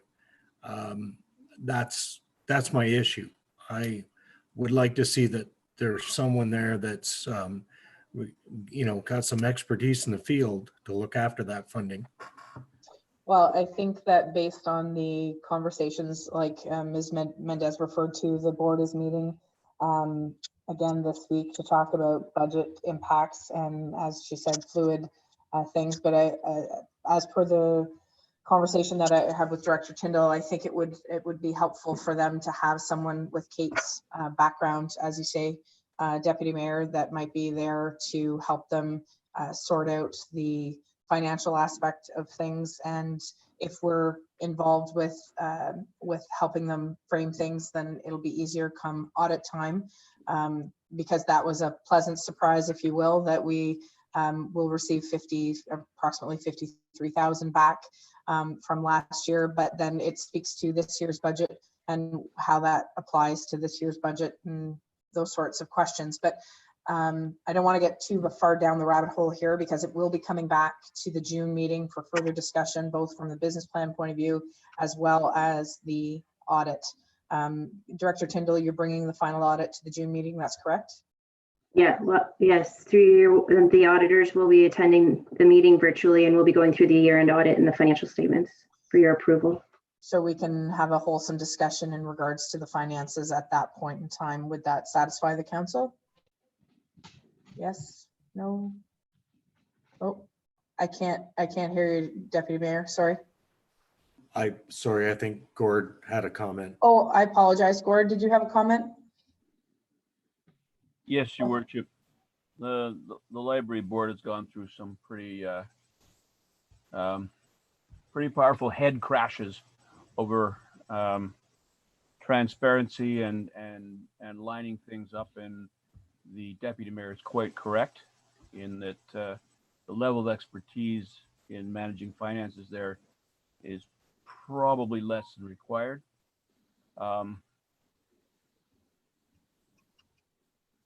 a huge proportion of their financial business is done by our Treasury Department anyway. I think Payroll. moving forward, they could probably take over all of it and not really notice any extra work. But it seems to have been very, very difficult to get a budget to this degree of granularity from the library. It's been one of my challenges on that board for the time that I've been there. So I think we can see that there's probably a way ahead there with our own staff. And I don't think that's out of line with what happens in other municipalities. Thank you. Okay, so unless there's further questions on this, this finance report for the COVID reductions, revisions, I'm going to call the question. All those in favor of the motion that's on the floor, can I please have you signify? All those opposed? Carried. Thank you. Next on the floor is a motion moved by Councillor Foti, seconded by Councillor Maybe, that the council approve the distribution of community grants in the amount of $60,138 as detailed in Appendix A to report number CBS-016-20. Director, or I'll just, hands are going up all over the place. Hang on. Okay, so I'm going to recognize Councillor Grell. I'm going to recognize Councillor Maybe and then Councillor Foti. So Councillor Grell. 2 points come to mind. Number one, we should defer this for about 50 minutes until we talk on CBS 17, because 17 has a very direct bearing on 16, because it's a fait accompli the way this is written, and we have yet to discuss 17. And my second point would be, if we're going to discuss 16, right into the weeds here, I was curious that the Lansdowne Association for Revitalization was given $5,000 for a community development plan. That strikes me as being township business. I'm open to further discussion on that, but it struck me as an odd duck in there. I'll leave it at that. Thank you. Madam Clerk, would you, or Kim, actually, Director Goodman, would you say that that is correct, that we should actually rescind this motion and go with the other one first, because that would affect this particular motion that's already on the floor, correct? It may, through you, your worship, yes, it may. Okay, so Madam Clerk, I've already put the motion on the floor. Do I rescind it? Do I have to have a motion to rescind it? Or do I have to have people defeat it and then bring it back? Or how do I do this? If you defeat it, you can't bring it back. Oh, right, sorry. So what you can do is table it. Table it. That's the word. So we can have discussion on CBS 17. Okay. And pending the outcome of that, you can go back to CBS 16. Perfect, thank you. So do I need a vote to table it? Yes. Yes, okay. I will ask for a vote to table this motion until we can discuss the next one. All those in favor of tabling? All those opposed of tabling? None. All, that's unanimous. Madam Okay. Mayor, do I have a mover and seconder for that tabling? Sorry, thank you. I have a mover is Councillor Maybe and a seconder is Councillor Oakey. Okay, so with that, thank you, Councillor Grell, for process. Moved by Councillor Foti. Oh, sorry, I already called the question on that one. I've got all discombobulated here. So moved by Councillor Foti, seconded by Councillor Maybe, that council approve a special community grant COVID intake and that council delegate authority to staff for the review and award of said grant applications. Discussion on this motion. I'm assuming Councillor Grell, you have some thoughts on this. Go ahead. In reading it, it's hard to speak against apple pie here, so I don't want to seem like the bad guy, but I have some concerns. In essence, 17 is about helping businesses achieve the government guidelines and safe business, HVAC, online support and marketing. But there's a phrase in there that goes on to say, pardon me, it's to do with fundraising activities of not-for-profits. And suddenly the waters got very muddy to me as I was reading this. And I do appreciate the spirit with which it is put together. I do, however, question strongly the criteria. It's all over the map. And I'm a little unsettled with that, because this is coming out of a community grants program. And this program is trying to help people with financial difficulties, businesses. Were those businesses home-based? Were those businesses that were paying commercial tax rates? There's a difference. And also the spread in money from $500 to $2,000 is a significant spread. And lastly, and I would suggest an amendment to that. And lastly, the potential of double dipping. And that would be this. So I run a business and I apply for a grant for $1,000 for something. And yet I'm also a member of a Chamber of Commerce. And we somehow, staff decides the Chamber of Commerce is going to get some money. That's double dipping in my mind. So I don't want to argue with the concept of being a good neighbor to businesses. That's wonderful. But the document is a little too shotgun an approach for my liking. And I would just like some further feedback on taking this money from a community grants program. I appreciate what staff has done. It's a pretty cool idea. But I would like to know how the rest of council feels about that. Those are my concerns. Thank you very much. Deputy Mayor Lackey. Thank you, Your Worship. How do we make people accountable for this money? I mean, there's some people that will go over the top to make their staff safe. There are some people that will take the money. They'll take a piece of plexiglass and a bottle of spray nine. And, you know, you get the same, or they think they're getting the same result. So how do we police this? Because there are some good employers out there, and there are some who, you know, are not to say that they're not good employers, but they don't think in the same manner as far as the safety of their employees. Fair enough. Any other comments to be made on this? Councillor Jameson and then Councillor Fody. I appreciate the comments from both Councillor Gorell and Deputy Mayor. I guess in some respects, I personally am prepared to err on the side of trust with respect to how people behave. I mean, up this way, I've spent a lot of time talking to our various businesses that are quite fully shut down or only partially open or a little bit open or struggling. And there's absolutely no revenue coming in, and we would like them to be there on the other side. If there are more careful ways of guiding them and helping them, that to Councillor Gorell's point, I see that and I support that point of view.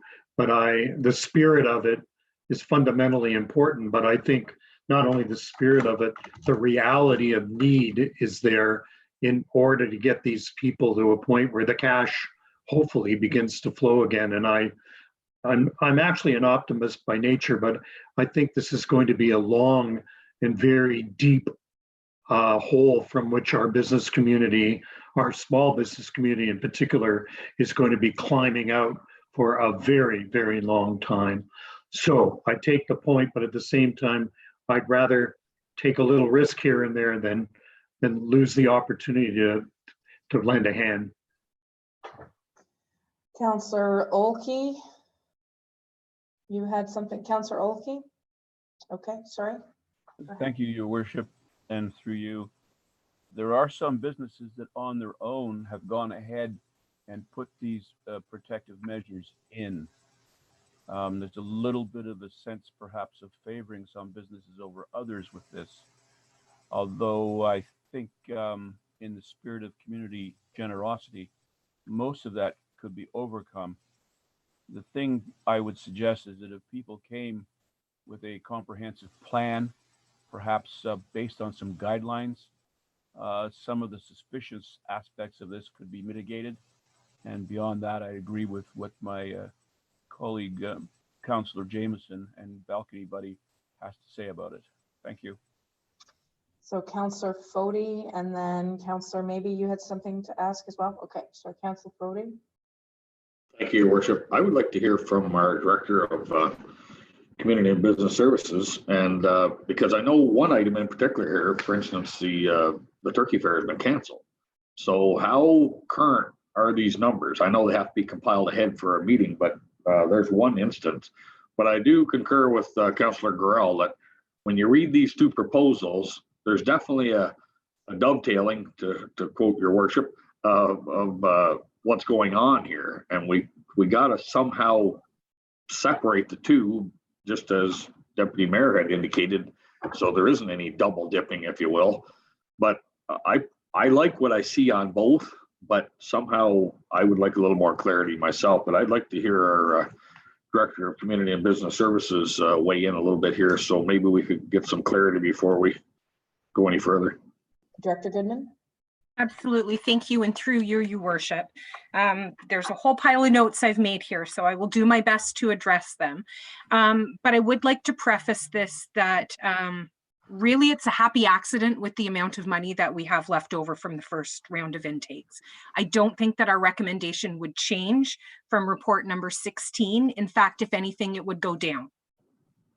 So I will preface it with that. And I totally appreciate the concern about including not-for-profits, speaking to Councillor Gorell's particular point, and that's an easy one to take out if we decide to proceed with it, with this particular option. Our not-for-profit organizations will actually have another opportunity to apply this year. Our community grants program does in fact have a fall intake, and that would maybe be the best way for them to capture that lost revenue, for example, speaking specifically of plant sales that have been canceled or huge community events and whatnot that are a fundraiser. Again, the intent of what we were trying to propose this evening was kind of a quick response. Typically, we would take 3, 4, 5, 6 months to develop a program like this. But I've called over 20 businesses now. I've had some anecdotal conversations with an additional 10, 15 businesses. And as these restrictions are lifting, they're looking for some real quick hits in terms of some support to help make sure that they can open their doors or conduct business as per the safety protocol that are put into place and whatnot. We do additionally recognize that some businesses have put out this cash, and I wouldn't be opposed with direction from council where we don't normally allow funding under our community grants program for expenses that have already been incurred. Council may opt to waive that requirement and say, for example, if a particular store has proof of payment for a particular item that allowed them to meet those requirements, that we may be able to account for that, for example. We can certainly take this back and make some revisions based on, oh, I'm just going to stop there. No, that's okay. I have Councillor Maybe on the next, to speak next. So if you want to finish your thought, I'm just going to go through and make sure there were no other points. And certainly in terms of accountability and how the funding has been spent, we can ask for follow-up reporting after the fact. Where with our community groups, we typically don't ask for proof of payment. We do ask that they hold on to the receipts for a period of 7 years so that if we need to do a follow-up audit, but again, we generally know that the depth and breadth and kinds of projects and programs that are being conducted in our municipality, we can certainly strengthen that to improve clarity and accountability so that if that funding was proposed for directional signage on the floor and somebody were to go in and didn't observe that we could maybe go back and open up that door. I believe I've caught the general gist of the questions at this point, but if I've missed something, please feel free to throw it back out there again. Okay, Director or Councillor Foti, do you have a follow-up before I go to Councillor Maybe? You do. Okay, so I'll let him follow up and then Councillor Maybe. Thank you, Your Worship. Through you to Ms. Goodman. Is there any of these current items that have been canceled and thus it'll change the bottom line to a 0 as opposed to the number that might be there now? Like I mentioned earlier about the turkey fair. Through you, your worship, we do know in fact that the turkey fair has been canceled for this year. Council can choose on a line-by-line item. We opted to proceed with that knowing that the event had been canceled because it's a tangible widget that would be used for other community events. So just like most of our village groups, they tend to share this equipment. So should an event happen this fall, that was the thought there. But we do recognize that there are another 2 events that are both scheduled for fall. 3 events that are scheduled for fall. One would be the art tour in Lyndhurst, the Art Bomb Festival in Gananoque, and the Steampunk Festival in Gananoque as well. And what we may opt to do in that particular instance is say, we will not release the funds until we're confirmed that the event will occur. There's different ways that we can certainly mitigate that. So the savings in terms of that $60,000 disbursement wouldn't change significantly, but it would certainly be lowered. Okay, Councillor Maybe, you've been waiting patiently. Thank you, Your Worship, and possibly to Ms. Goodman. With needs for COVID, there's a lot of different needs for PPE and plexiglass and tape and all kinds of stuff. So that's a pretty fluid request from any one or several businesses, and it needs to happen quickly. And because we're getting close to actually having some of these businesses open up and get some cash through their doors, as Councillor Jameson had alluded to. So I think it's very pertinent that we do keep this one on.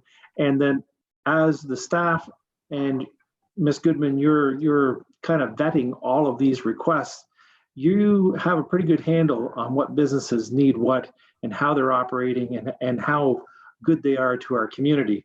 So it is important that we actually lean on you a lot to actually give us the best opportunity to help these businesses out and get them back on their feet. So again, thank you for this one.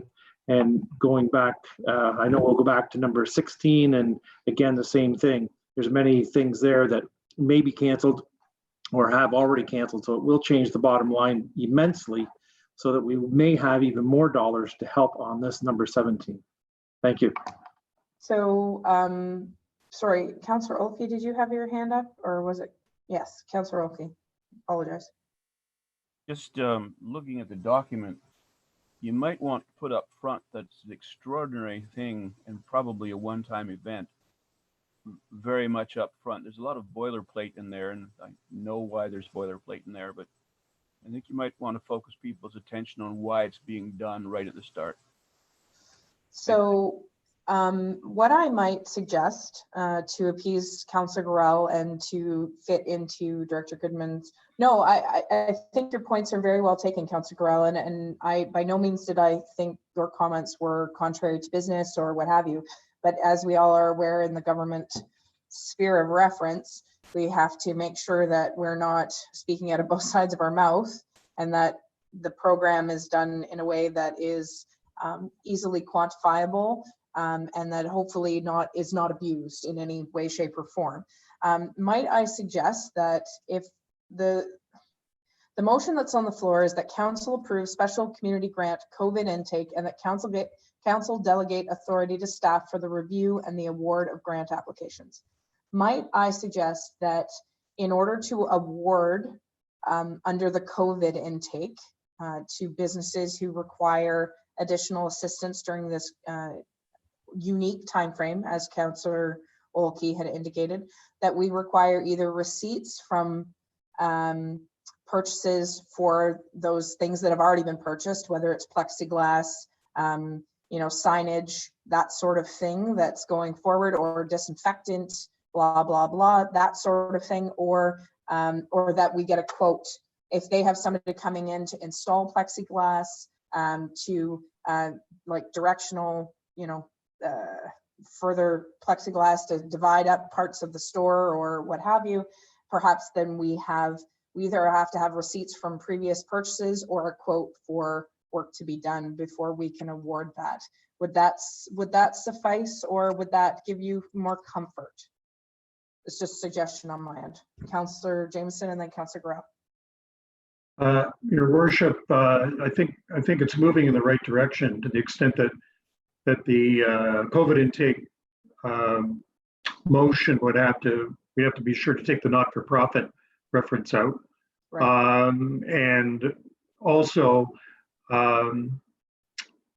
however you want to word this, that we ask our business services director to ensure that it's a very tight set of protocols, very tight set of expectations when they're presented to businesses, to your point about plexiglass and everything else. Well, I know that in discussions with Ms. Goodman, we talked about at least one situation where maybe that needs to improve. I'm talking about a merchant. And I know she's very cognizant of the expectations around physical distancing and providing the right sanitary situations and so on that could be in the guidelines that our staff presents to businesses who want to apply for help, that it's clear to them what that expectation and perhaps limitation might be. And I know she knows about this, so it's not like I'm making it up or we have to make it up. I know she's very familiar with the expectations from the health unit and the provincial directives. Councillor Gorell? Also, definition of the type of business that we're talking of helping here. One, it seems the conversation has revolved around storefront businesses. And we've all read, I'm sure, a couple of businesses that were hurting for other reasons. They were farm to table. One comes to example. So by saying that we're helping out with the government guidelines and social distancing, that's sort of implying storefront business. What about the small businesses that we may also want to help out? We're walking a bit of a tightrope here. And again, I don't want to seem like the bad guy. It's not a bad idea at all. And my last point would be the amount of money. It says in here 500 to 2,000. We're only talking $37,000. So I would suggest that 500 is a reasonable number, up to, I would, top of my head, $1,200. I don't know. I have no idea how much want and need, but if I was a small business, I'd certainly put something forward, and $37,000 may not go too far. But again, what type of businesses specifically are we looking to help? Do they have to have a storefront? Is it all about social distancing? I'll leave it at that. Thank you. So Director Goodman and then Councillor Foti, and then I'm gonna maybe make a suggestion here. Go ahead. Okay, and through you, your worship, too. Sorry, I'm like looking across my monitor and I apologize if that's distracting. One of the things that we had considered, let's say it was a consulting service. So it's not a storefront, for example. They don't have a way to go out and safely meet in a public setting with someone, but perhaps they required a Zoom subscription to get them over a 6-month hurdle, for example. We know that those subscriptions can range from $20 a month in excess of $100 a month. And, you know, in the discussions that we'd had at the staff level, those sorts of things we would also consider, certainly, because it allows a business to stay viable when they can't have that face-to-face interaction. And perhaps it's just having that access to that subscription or that tool that would enable them to have some sort of continuity of business. Well, sorry. Councillor Foti, I'll let you make your comment and then I'll make a suggestion. Oh, Vanessa, can you unmute Councillor Foti, please? Thanks. Go ahead. Thank you, Your Worship. The one thing I saw when looking through this COVID is that I think a lot of the businesses that likely need perhaps the most help haven't even opened yet. They don't even know when they're going to open. They're not going to know when they're allowed to open. So if a business was to say open this coming Friday, they can maybe best understand now how much behind or out they are. But I'm thinking of campgrounds and marinas in particular, which our township here has many and good ones. And yet the window isn't even there for those folks yet. I don't think we've touched the tip of the iceberg here of the people that are going to actually require help. The businesses that we're talking about now with the plexiglass, they're fortunate enough that they actually have incurring money all the time. It may be substantially less than they would like, but at least they have some cash flow.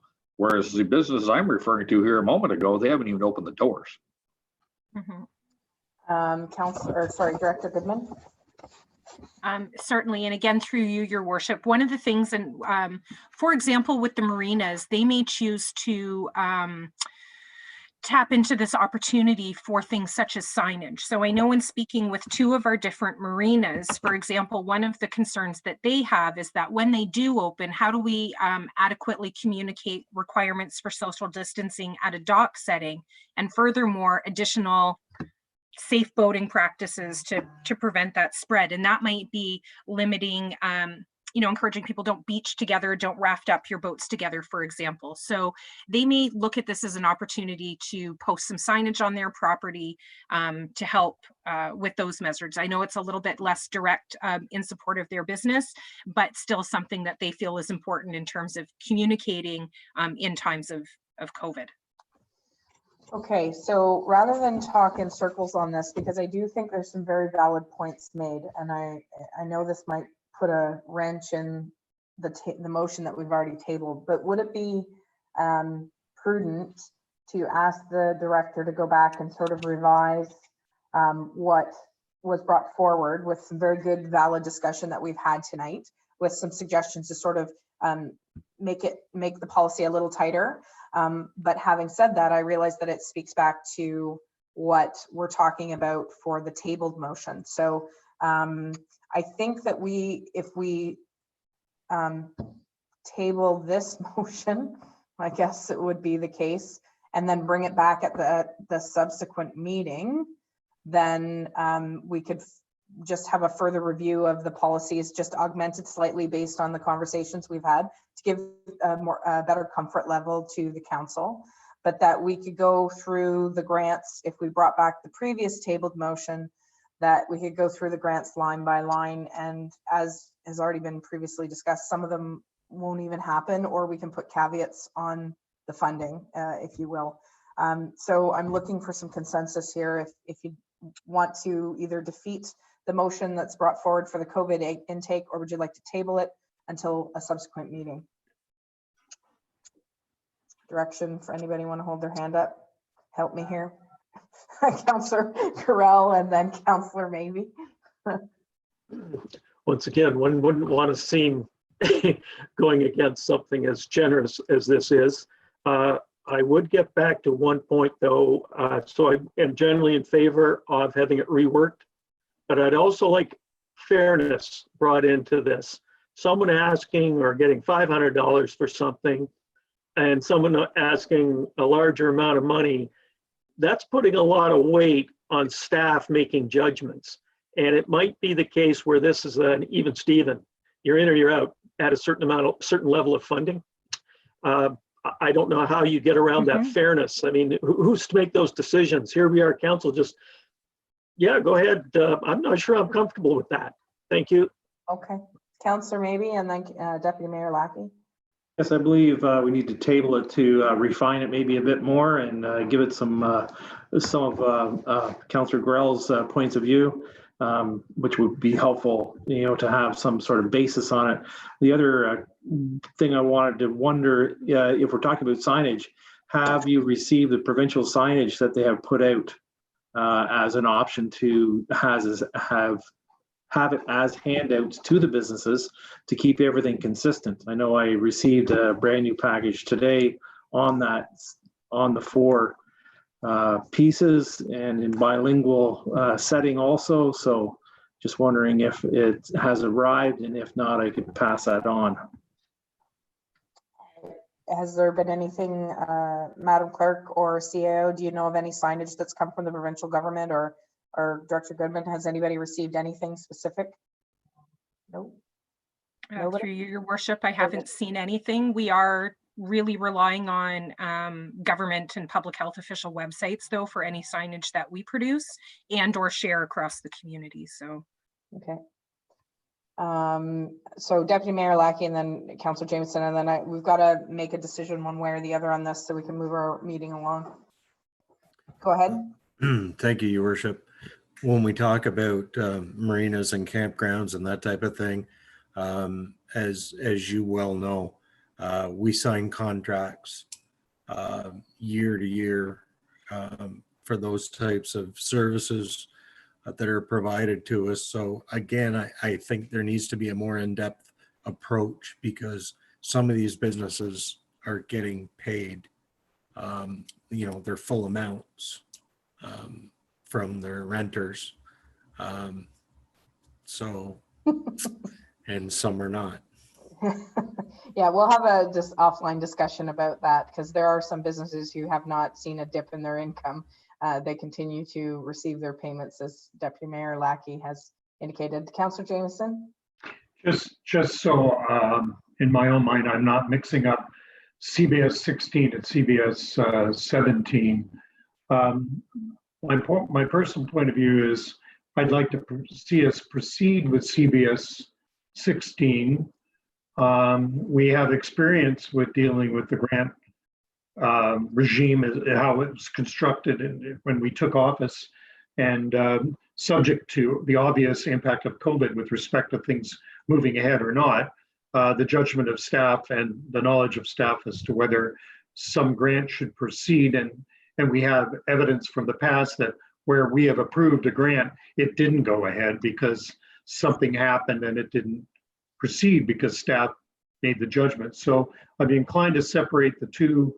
With respect to 17, I take the points where there was also the discussion about somebody having already made an investment with respect to the COVID challenge, that we could help retroactively allow us to take a closer look at 17 to refine it to the point where we would be comfortable with helping, but at the same time take a look at somebody that's already done some things in response to getting open or going forward to get open. So that's how I see the two of them as separate discussions, and I hope that I'm on track there. Thank you. So the suggestion that I have is that we table 17. That's the Madam COVID. Mayor? Yes. Sorry, my apologies. Okay. So we wouldn't table it. We would postpone it to Postpone June. it till a later meeting. Pardon me. Thank you. It's really difficult when you're not beside me to give me the poke. Thank you. So can I get I realize that Councillor Jameson is wanting to move ahead, but I think the consensus around the table is that we want to see the guidelines just tightened up a bit more before we're willing to move forward with that. So we would postpone this until the first meeting in June at the committee of the whole, and then we can move forward from there. Is that the consensus? So I'll need a motion to postpone this. Motion made by Deputy Mayor Lackey, seconded by Councillor Maybe. And all those in favor of the postponement, please put your hand up. All those in favor? All those opposed? Carried. So that's carried unanimously, Madam Clerk. So now we're back to the tabled motion for CBS 016-120, and that's the actual list of grant suggestions for grant recipients. So in light of running out of time, because I know that we still have an in-camera meeting we need to get through here as well, and we need to take a break. So maybe we'll just go through it line by line and have quick discussion on that, if that's okay. And we'll just do a thumbs up for whether or not there's any discussion on some of these line items, and then we'll try to bang through. Is that okay with the rest of everybody? Unless Councillor Grell, do you want to make a general comment before we go through line by line? Councillor Grell? Oh, it will come up. Thank you. It'll come up. It'll come up? Okay. Okay, with your indulgence, Director Goodman, that's what we'll do, and we'll go there. Okay. So on your list, it would be page number, oh, phooey, there's no page numbers on this. I don't know if I screwed up it would be page 38, 39, and 40, I believe, in your package. So the first, on Appendix A, it would be the Art of Courage. Is that the very first grant? I want to make sure I don't have my pages mixed up, Ms. Goodman. Okay. So it's Art of Courage. So the projected cost is 15,000. Eligible amount would be 10. Total requested was 5, and recommended funding is 1. The Art Bomb Festival, I know it was recognized by Ontario. I realize it is in Gananoque, but Councillor Foti, you had something to add to that? No? Okay. So Councillor, maybe you have something to add to that? Is that one still going ahead? Well, and maybe you're right. We should, before we get ahead of ourselves. So should we put a caveat that they only get the check if the event goes ahead, if it is an event? Okay, I'm seeing that. So the caveat is that we've allocated that amount of money if your event goes ahead. If it does not go ahead, you don't get the check. Okay? Yeah. So that's universally understood by the council. Okay, so Art of Courage, 1,000, recommended funding is $1,000. Everybody's in agreement or not in agreement? Yay? Deputy Mayor has something. Oh, Deputy Mayor, sorry. No, you're in agreement. Okay, so thumbs up for agreement. Yep, good. Okay.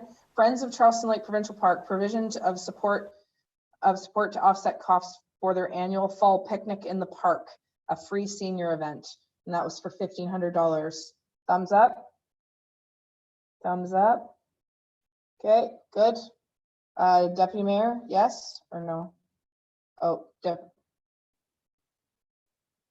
can you, Matt? Oh, there we go. Same thing. When we have these group things that may not happen, I just want to make sure that, that they don't, the all money of doesn't these, go unless they have it. Yep. correct. Okay.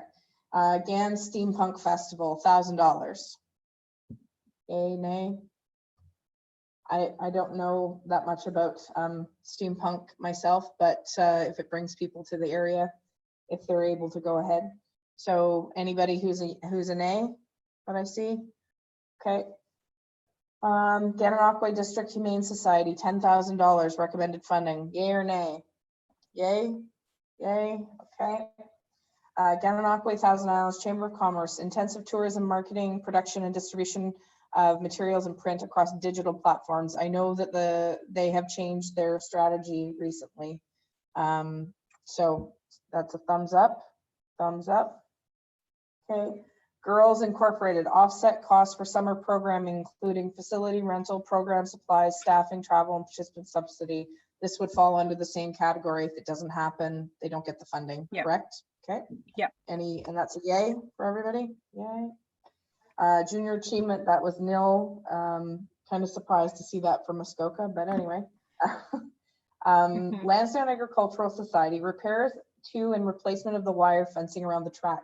Now, even though that is an event, the Lansdowne Fair, the Lansdowne Agricultural Society is the one that's proposing this. And if anybody's been by the fairgrounds as it faces the municipal building, it's getting a bit derelict. So I think this is their push to try to clean things up there. I know that things are starting to, it's been difficult to keep the boards up, I think, and their signage as well. Councillor Foti? Oh. There you go. Thank you, Your Worship. I think if we're going to set a precedence, we're going to have to stick to it. If we're saying we're not going to give money to those who don't go ahead, and Lansdowne Fair's already announced they're canceled, we're going to wear a little egg in our face if we give them money anyway. And I'm all for the Lansdowne Fair Board. We could easily, hit the pause button here and forward the same money under a different request next year, if so be. I understand it's a good working time this summer to get caught up in some of these, but I just don't want to see a precedence where we're going to tell everybody that we're not putting money forward if you don't hold the event, and then turn right around and do the opposite for any one of it. I guess the reason I thought of this somewhat differently is because it's for actual construction costs for maintenance of the grounds, sort of like what the Gananoque Humane Society is. That if this was for to help assist for, say, entertainment on the Friday night, then that would be a different ask, because it's more of a, and I'm not trying to advocate just because of Lansdowne. I just looked at it differently, I guess is why I was saying that it would be repairs to the facility. Councillor Foti again, go ahead. Just to follow up, I looked at it the same way you did. I'd like to see it go ahead. It's just that I think you had mentioned yourself earlier about speaking out of two sides of our mouths. If we're going to say, no, if you're not going ahead, we're not funding, and then we make an exception. it wouldn't look good on either you nor I being Lansdowne Fair Board advocates. But that aside, I don't know. I'm open to other opinions. See what the rest of the council says here. Councillor Maybe and then Councillor Oki. Issue with the fence being derelict and people getting injured on it, whether it's a fair or not. So you want to see it repaired, whether the fair goes on or not, because of the condition Health and of safety. health and safety. Okay, Councillor Oki, you had something to add? I would concur with health and safety. I saw it more as a capital thing to assist in the maintenance of it, as you did, your worship. Okay. Okay, so I think those points are duly noted. Any further discussion on that one? So everyone's in favor of the Lansdowne Agricultural Society? Okay. Lansdowne Association for Revitalization, that one was withdrawn. And then there was another one to hire a consultant to review and update the Community Development Plan 21 to 26. And that's for $5,000. Councillor Gorell, this was the one that you were concerned about? Yes, I don't quite understand. It strikes me as that's something that should fall under the purview of capital expense, or pardon me, capital budget of the township. However, if that's the type of thing we want to shift over to community grants, I feel more comfortable if that wasn't on the community grant program. How's that? There you go. I actually had similar thoughts to you from the point of view that this looked very much like a CIP, part of a CIP, and maybe Director Venditti can shed a little light because we didn't see the full grant application, so we don't know specifics in it. So if it's overlapping with what we're doing as CIPs, then perhaps we may want to focus on the CIP instead. So Director Venditti.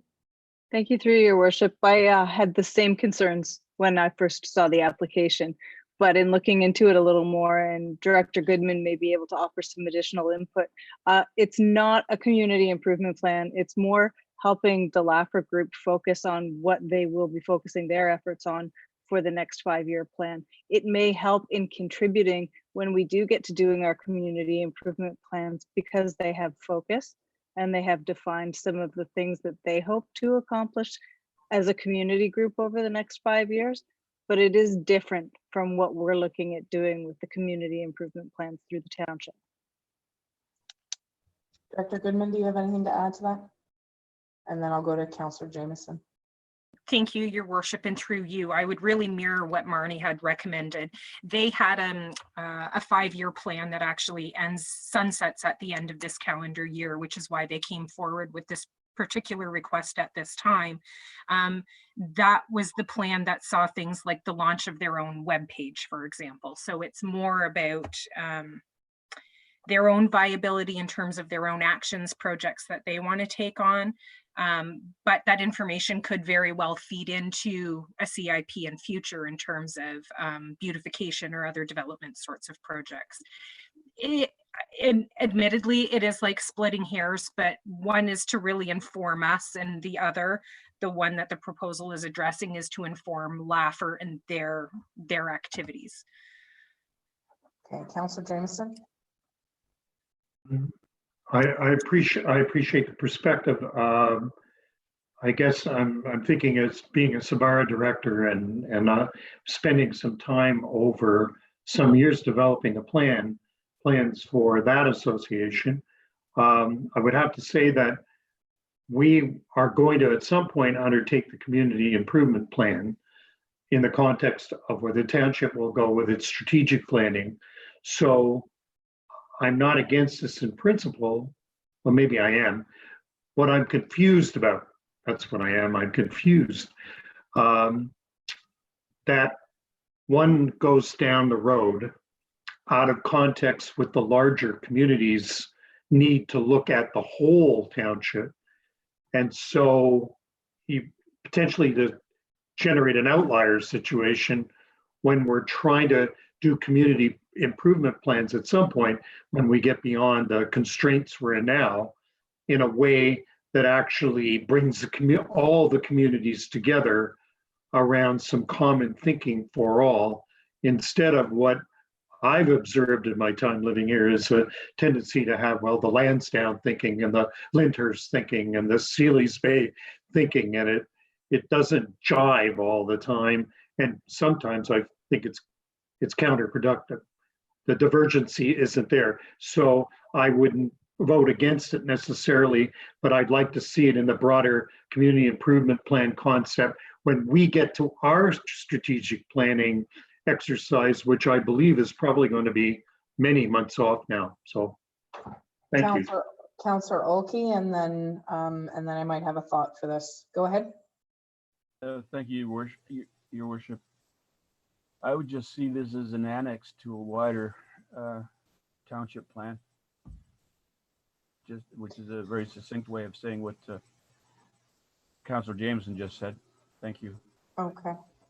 So could it be that the $5,000 to the association to do a plan that involves the community in the middle of a crisis sort of, I know that we've put off our strategic plan and community improvement plans because we can't get people together. So to me, the $5,000 that you're trying to put aside for these guys to put the community development plan together, is it going to be done by a few people, like 2 or 3 people over a telephone conference, or is it really going to involve the community? So it's one of those things where I don't know how they're actually, even if we were to award it, how are they going to actually put the funds to good use without involvement of the total community? So again, I don't want to discourage the community group from getting together and trying to better the community, but at the same time, I don't know how effective they can be in this particular crisis. So yay or nay are we looking at here? Nay? Nay? Okay. So the Lansdowne Cemetery, ongoing lawn maintenance and beautification. We have allocated $2,000, and that's for grass cutting and weed whipping, I'm assuming. Councillor Maybe? Vanessa? Madam Clerk, can you have Councillor Maybe off there? Thank you. Does the township actually look after all the cemeteries? Isn't that part of the process? No. So who is looking after the Lansdowne Cemetery then?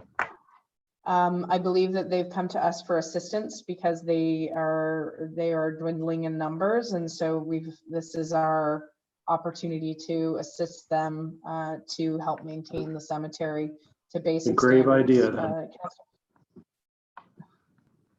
Councillor Fody, thank you, and then Deputy Mayor Lackey. I won't try and up that one, Councillor, maybe.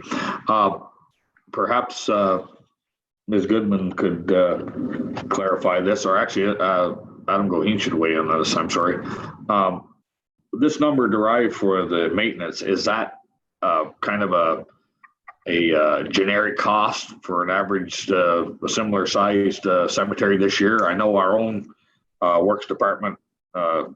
Goheen could weigh in on this, plans on cutting back dramatically. There may not be a lot of pristine cutting anywhere in our township this year because of funding. So is this 2,000 just to see where it comes from? Is that where that came from? It's just a donation in portion, or is that a cost you would see to do a few cuttings? I know that wouldn't accomplish a lot, maybe. Director Goheen or Director Goodman, whoever wants to speak to this. Sorry, Sorry, Director Goheen, if you want to. And then I'll go to Ms. Goodman. Yeah, I thank you, Your Worship, through you. Good question. I certainly wouldn't compare what it costs for our crew, especially now, since we're not able to hire seasonal staff at a significantly reduced hourly wage.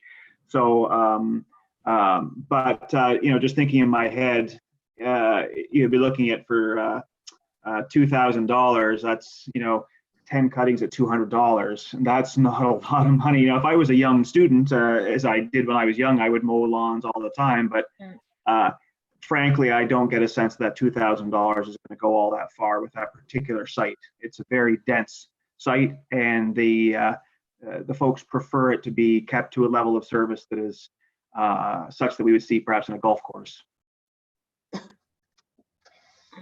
Ms. Goodman, would you like to add anything to that? Certainly, and thank you, Your Worship. We did provide some support last year to this group because this cemetery board, like several others across our entire township, are struggling. Some with volunteer recruitment, some with funds generation, others just in terms of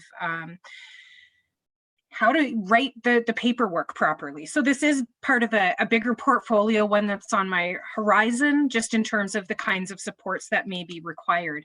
The part of the recommendation actually for the funding stems from the scoring matrix. So when we look at this, there is definitely a need with this one particular organization. However, when we look at the sustainability of this work and offering these funds, when we look at the economic impact and the innovation of what they're proposing, unfortunately, it doesn't quite measure up against some of the other proposals in that respect. We have had a few conversations with this group in past in terms of trying to help them with their marketing. You know, we'd ask some questions about purchase of plots in terms of revenue generation to offset the perpetual care, so on and so forth. So we do see this as bigger, part of a bigger package. However, we do think that amongst the evaluation committee, think that the $2,000 is in line with the overall score for this particular grant application. Deputy Mayor Lackey, you have something to add? Yes, thank you. Through you, I've had similar conversations. The cemetery is run by a very small board of directors who have been trying to take care of it. The problem that they have is that there are some plots, several, which are available, which are viable, but they don't have the manpower to do the maintenance. So the alternative is they could just walk away and we own it. That's the way it works. So we can give them money to try and maintain it, or we can own it. So take your pick. So on that note, Councillor Jameson. I have 2 points I'd like to make. One, to Deputy Mayor's point, is that the alternative truly is that they'll just simply walk away if we don't support them? Or is that just putting it off for a year? It's more of a rhetorical question than anything else. Sounds like that's where it's going anyway. But what I wanted to make, because Ms. Goodman made it and I didn't want to let it go by, we're dealing with volunteers and a declining number, probably and mostly driven by the fact that unlike us, people are getting older, and also the businesses in the community have taken an awful hit and will not be in a position for some time to lend the help they have with various projects, whether it's the Turkey Fair or Santa Claus Parade or everything else. So I only raise that because I think we should keep that in mind as we're looking at how our community volunteer projects come to us. I think we're going to see more of this type of ask simply because you've got a shrinking population of people that are going to want to take things on. So that's my comment on this particular one. So based on that comment, are we in favor of the $2,000 for the Lansdowne Cemetery grant? Yeah, yay or nay? Yay? Yay, okay, got it. Lyndhurst Rejuvenation Committee, support printed online marketing of the Lyndhurst Arts and Culture Tour, $1,500. Again, if it goes on, then obviously the check will be cut. If not, then that will be changed. Yay or nay? Yay? Yay. This was the other culture tour, arts and culture tour that was recognized by the province this past year. They did a lot of work to make that a success. Lyndhurst Santa Claus Parade, $1,600. Offset projected loss of sponsorship from local businesses that support the parade. Hiring of the band, Santa treats and children for treats for children from Santa. Yeah, is that a yay or a nay? Yay. Okay. Perfect. Lyndhurst Turkey Fair, $23.88. Now that was canceled altogether. Deputy Mayor Lackey. Yeah, sorry, going back to the parade. It was my impression that you're not allowed to give out treats. They give them out. They give them out to as they go to Santa Claus. So when they sit on Santa's lap, they don't give out treats until you get a little bag full of treats there at Santa's lap. I did not sit on Santa's lap last night. I did see Santa last year, but I didn't wait in line for my bag of treats. Just to let you know, I left those for the kids, the little kids. Lyndhurst Turkey Fair, 2388. If this is allocated, Ms. Goodman, one thing that we didn't really talk about is if we allocated it now, could it be deferred till next year? Meaning it would not be given until next year if we allocated it now, if they've already canceled their Turkey Fair. Through you, your worship, and I may call on our Director Tyndall to back me up on this one. If I don't know that we can carry the money forward to allocate next year, so it may impact the total pot of money that we would have available in previous years if we just awarded it and deferred it. That would be fresh $2020, if that makes sense. Okay, so I guess then this one would be X'd off because they're not having it this year. Well, for sure. Oh, sorry, Councillor Oki. I apologize, Councillor Oki. Thank you, Your Worship, and through you. I would look at this in much the same way as I would look at the fencing for the Lansdowne Fair. It's quite true they have lost. Oh, it's the pop-up tents. Mm-hmm. They have lost the church halls, technically. This would be something that would facilitate a future Turkey Fair and could be stored. There is storage space there in that rather curious garage that's on the street. Right, I apologize. I forgot that this one was. I would support it going ahead. Okay, so yay, all those in favor of this particular line item, yay or nay? Thumbs up, thumbs up, thumbs up. Rockport Development Group, support for community beautification, purchased and installed flowers production, installation of interpretive sign, repaired village kiosk, $49.50. All those in favor, yay or nay? Yay. Okay, yay. Rockport Rec Hall was 0 because that was retroactive, because I think that was against the rules, because generally speaking the rules aren't for previously happened events. And then Sealy's Bay American Graffiti, general support for the American Graffiti event is $2,000 if should it go ahead. Yay or nay? Yay? Yay? I don't see any nays. Okay. Last page. Sealy's Bay Lyndhurst Chamber of Commerce to support the implementation of local enterprise action plan LEAP, a consumer marketing initiative funding which would be used to match retailer contribution to incentive program. That's $5,000. Yay? Nay? Yay? Oh, we're good? Okay, yay. If you're nay, put up your hand. Councillor Maybe, did you want to say something? Question. Okay. Sorry, I have a question. Is not that Sealy's Bay Chamber of Commerce initiative, the LEAP, similar to one we already defeated about Lansdowne? Lansdowne Agricultural Revitalization? Is it something similar? No, it's something very different. It's where they're subsidizing, isn't it? Where they're getting retailers involved. Ms. Goodman, you want to speak to that? Certainly. Thank you, Your Worship, and through you. This is like an incentive program that the Chamber is running on behalf of their members.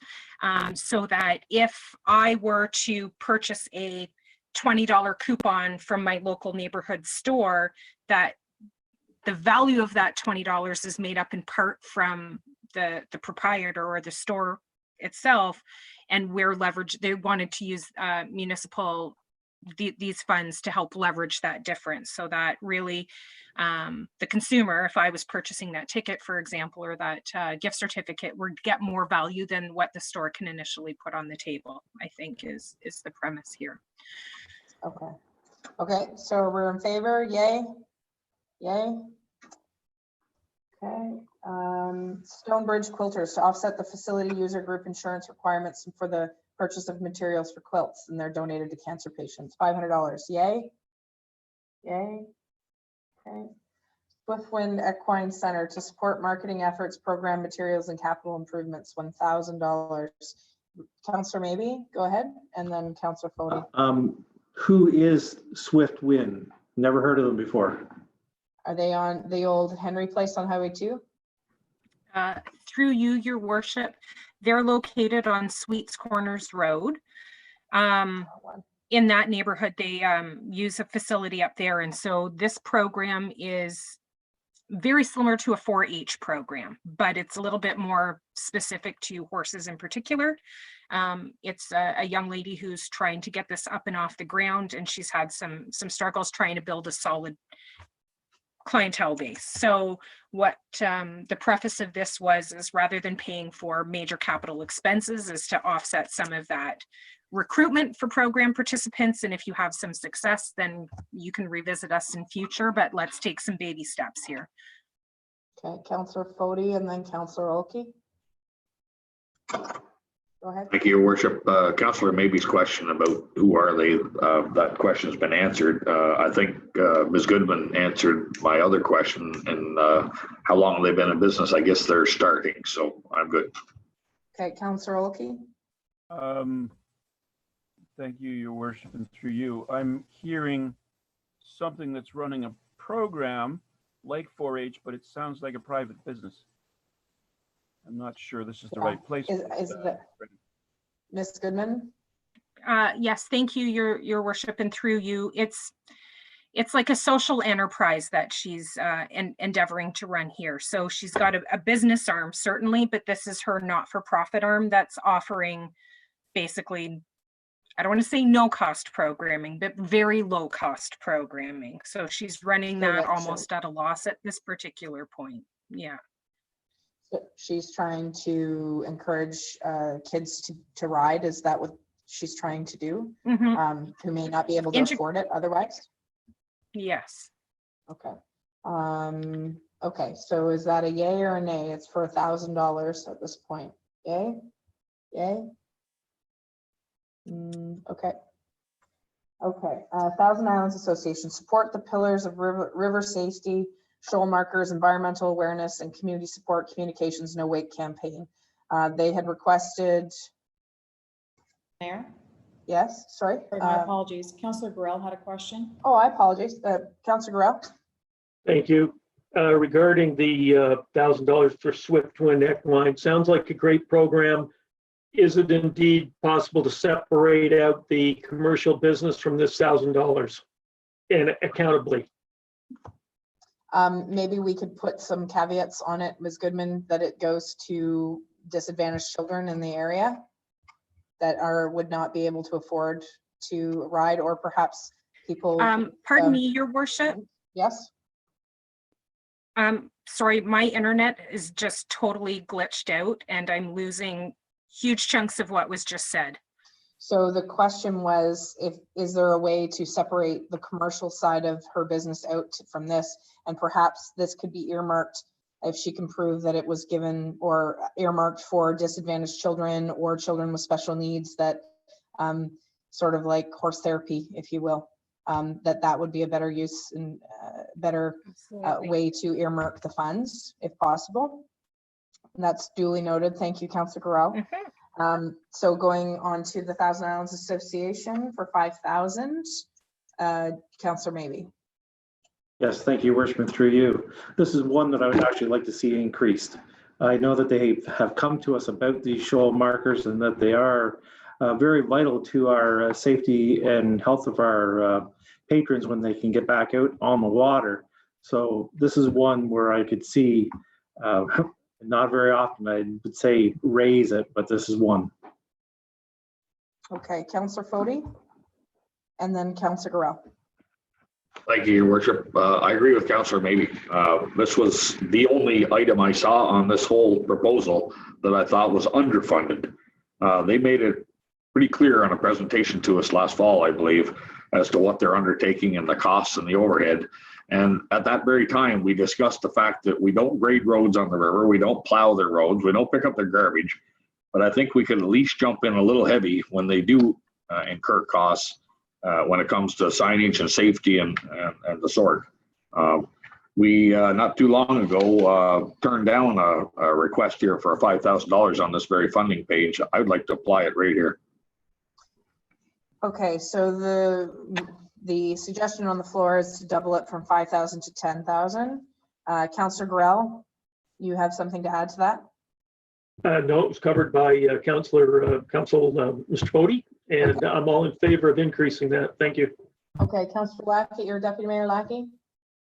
Thank you, Your Worship. I, as being someone from the river, there's several things. We have our fire boats, we have police boats, there's tow boats. You know, there's several people who rely on those markers for public safety. And as Councillor Fody had mentioned, we don't grade the river. We don't do a lot of things. I am fully supportive of the full amount, and there's a couple of reasons for that. One is that due to the fact that the Americans who are part of the association can't come to their places, who pay us taxes, it's a declining of their membership, and you know, they're going to hurt that way as well. So it's not that I want to, you know, support a declining business, if you will, but they still have to pay the bills to put those markers out there. They already have.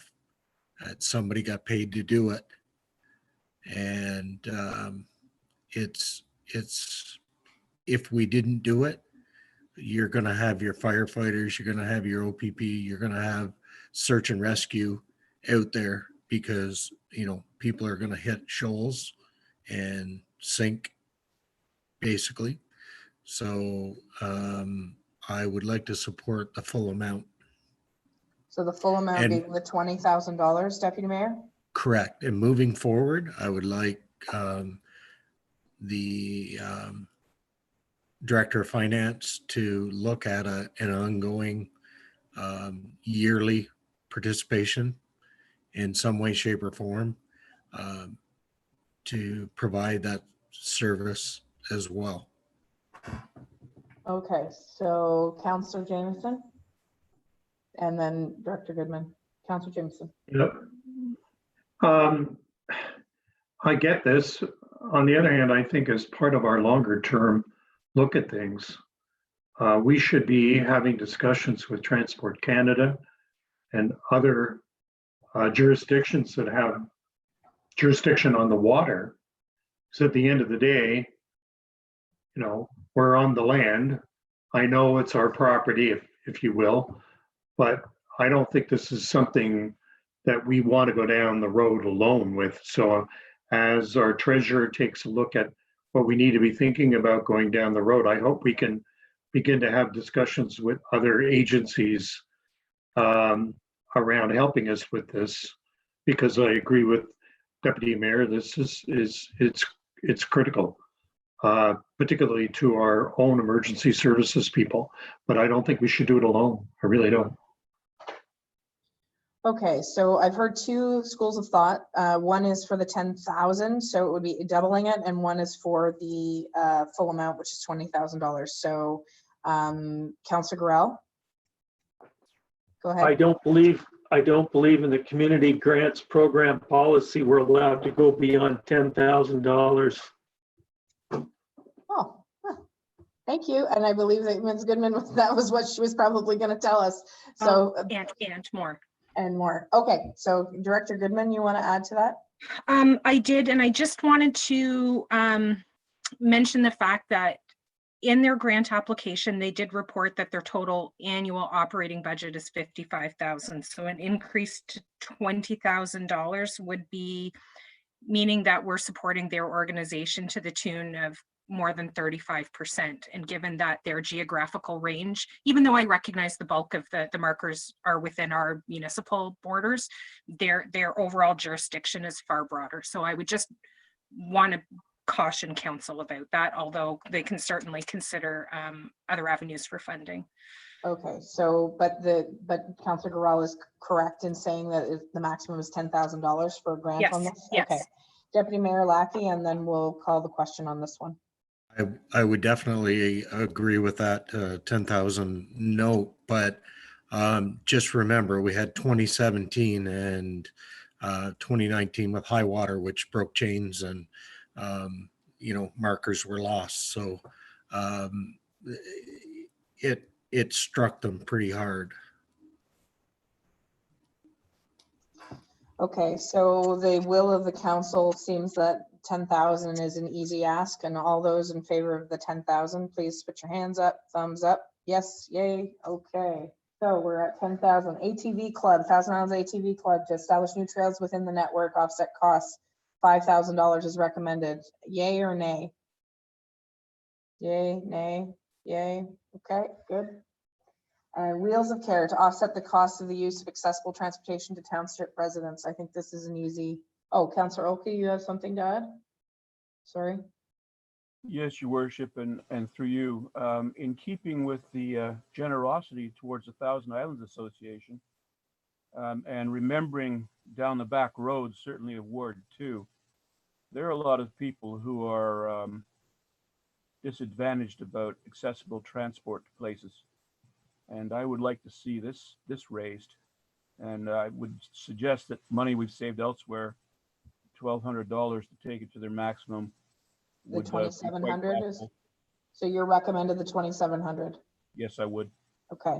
Any discussion or any, Councillor Fody? Thank you, Your Worship. I agree with Councillor Olkey. I had more of a question on this. Who else is in on the funding of this organization? Because it struck me that our participation level financially is low, but I really don't know much about the organization and just how many people they move. Okay. Director Goodman, and then Councillor maybe. And then we're going to take a break, hopefully. Through you, Your Worship.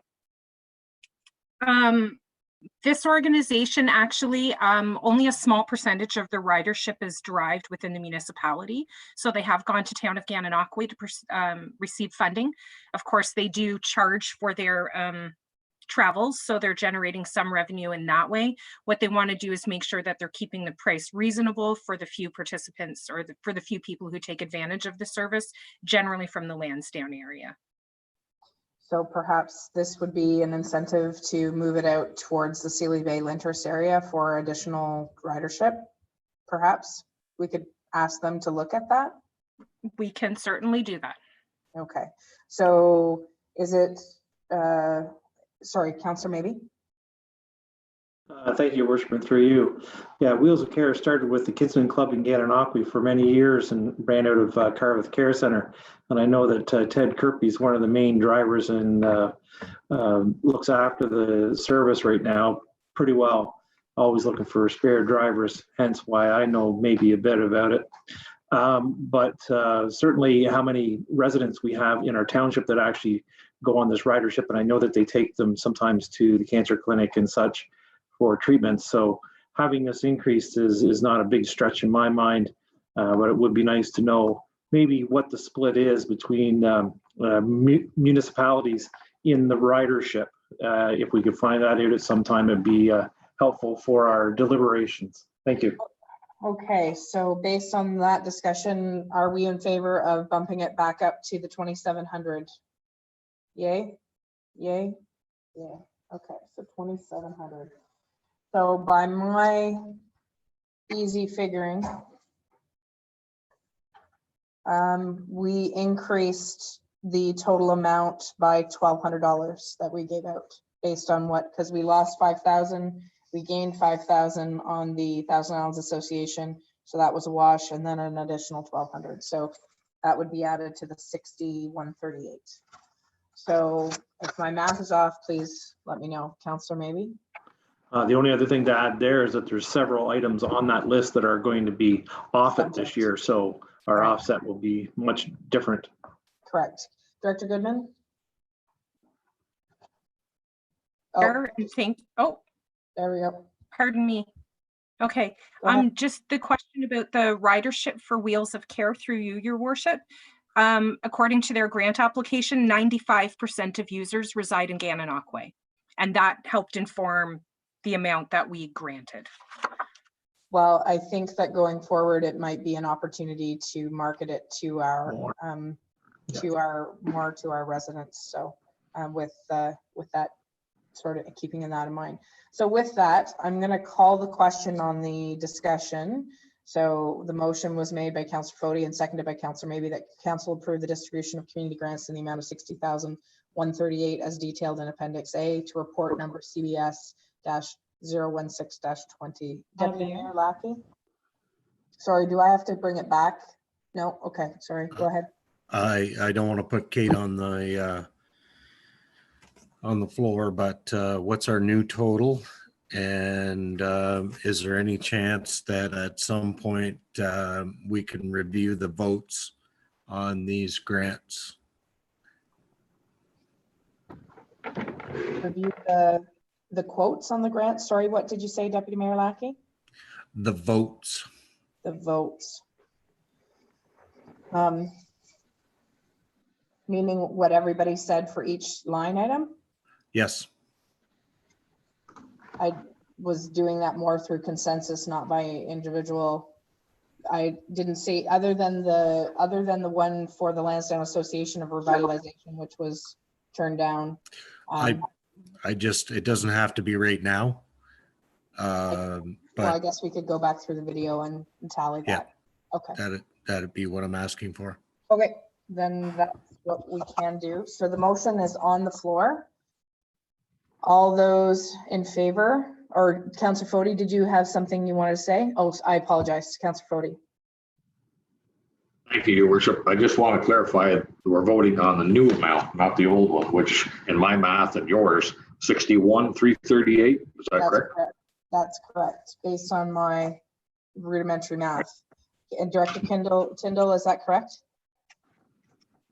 I apologize. I didn't keep track of every change and update the total.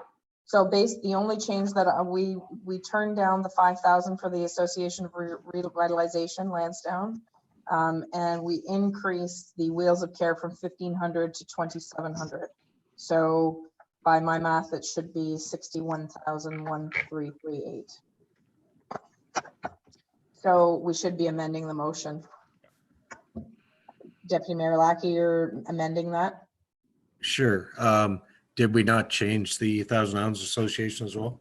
Sorry, yeah, I guess the 5,000 that we withdrew from Lansdowne Association for Revitalization in my mind went to the Thousand Islands Association, which was only 5,000. So it was a wash.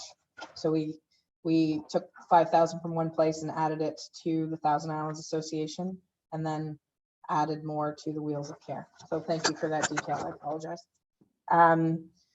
So the amendment, Deputy Mayor Lackey is motioning to amend the motion to be 61,338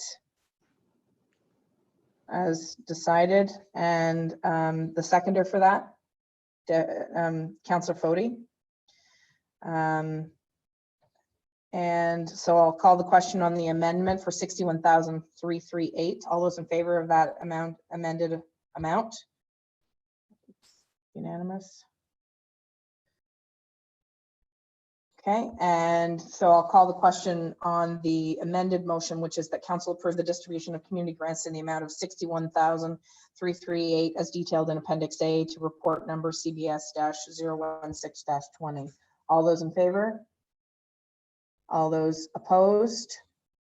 Okay, it carries unanimously. Thank you very much. Okay, so I'm going to put the next motion on the floor and then we will, sorry, we have one final motion before we go into camera. I apologize. I know that everybody needs a break. Moved by Councillor Maybe, seconded by Councillor Fody, that council authorize the mayor and clerk to enter into an agreement with Parks Canada with regards to emergency response and suppression of wildfires. Any discussion on this motion? Anything to add, Chief? Oh, and Councillor, maybe you want to add something? Yes, and thank you, Your Worship, through you.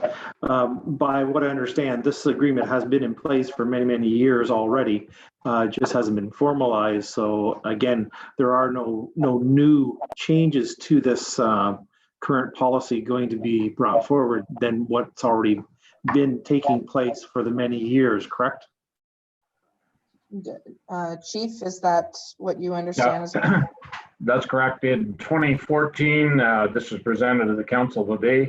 It was never formalized or passed, never signed. The agreement terminated last year.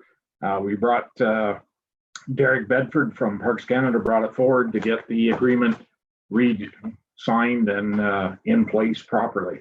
So that's all it is this year. Okay, thank you. Councillor Gorell, you have something to ask?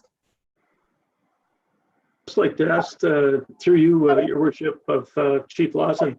You know how we have an agreement with MTO if we're out on the 401? Is there any such thing with Parks Canada, or would any thoughts on that? Would that be a bad idea? Through you, Your Worship, I'm not. Did you mean there was some remuneration or something from Parks Canada? Yeah. What it is a like-for-like agreement that we exchange our structural firefighting abilities to the park and the help with the firefighting in the wildland, where they bring their expertise with wildfire fighting on the parks and forest areas that they have more expertise in and more training in than we do. So it's kind of a like-for-like equipment. We can shift back and forth. So it's more just an agreement. Yeah. Very good, thanks. Any further questions? Seeing none, I'll call the question. All those in favor, please signify. Unanimous, and it's carried. Okay, so we'll put this motion on the floor, which is for the in-camera portion, and then we'll take a 5-minute recess and then quickly come back.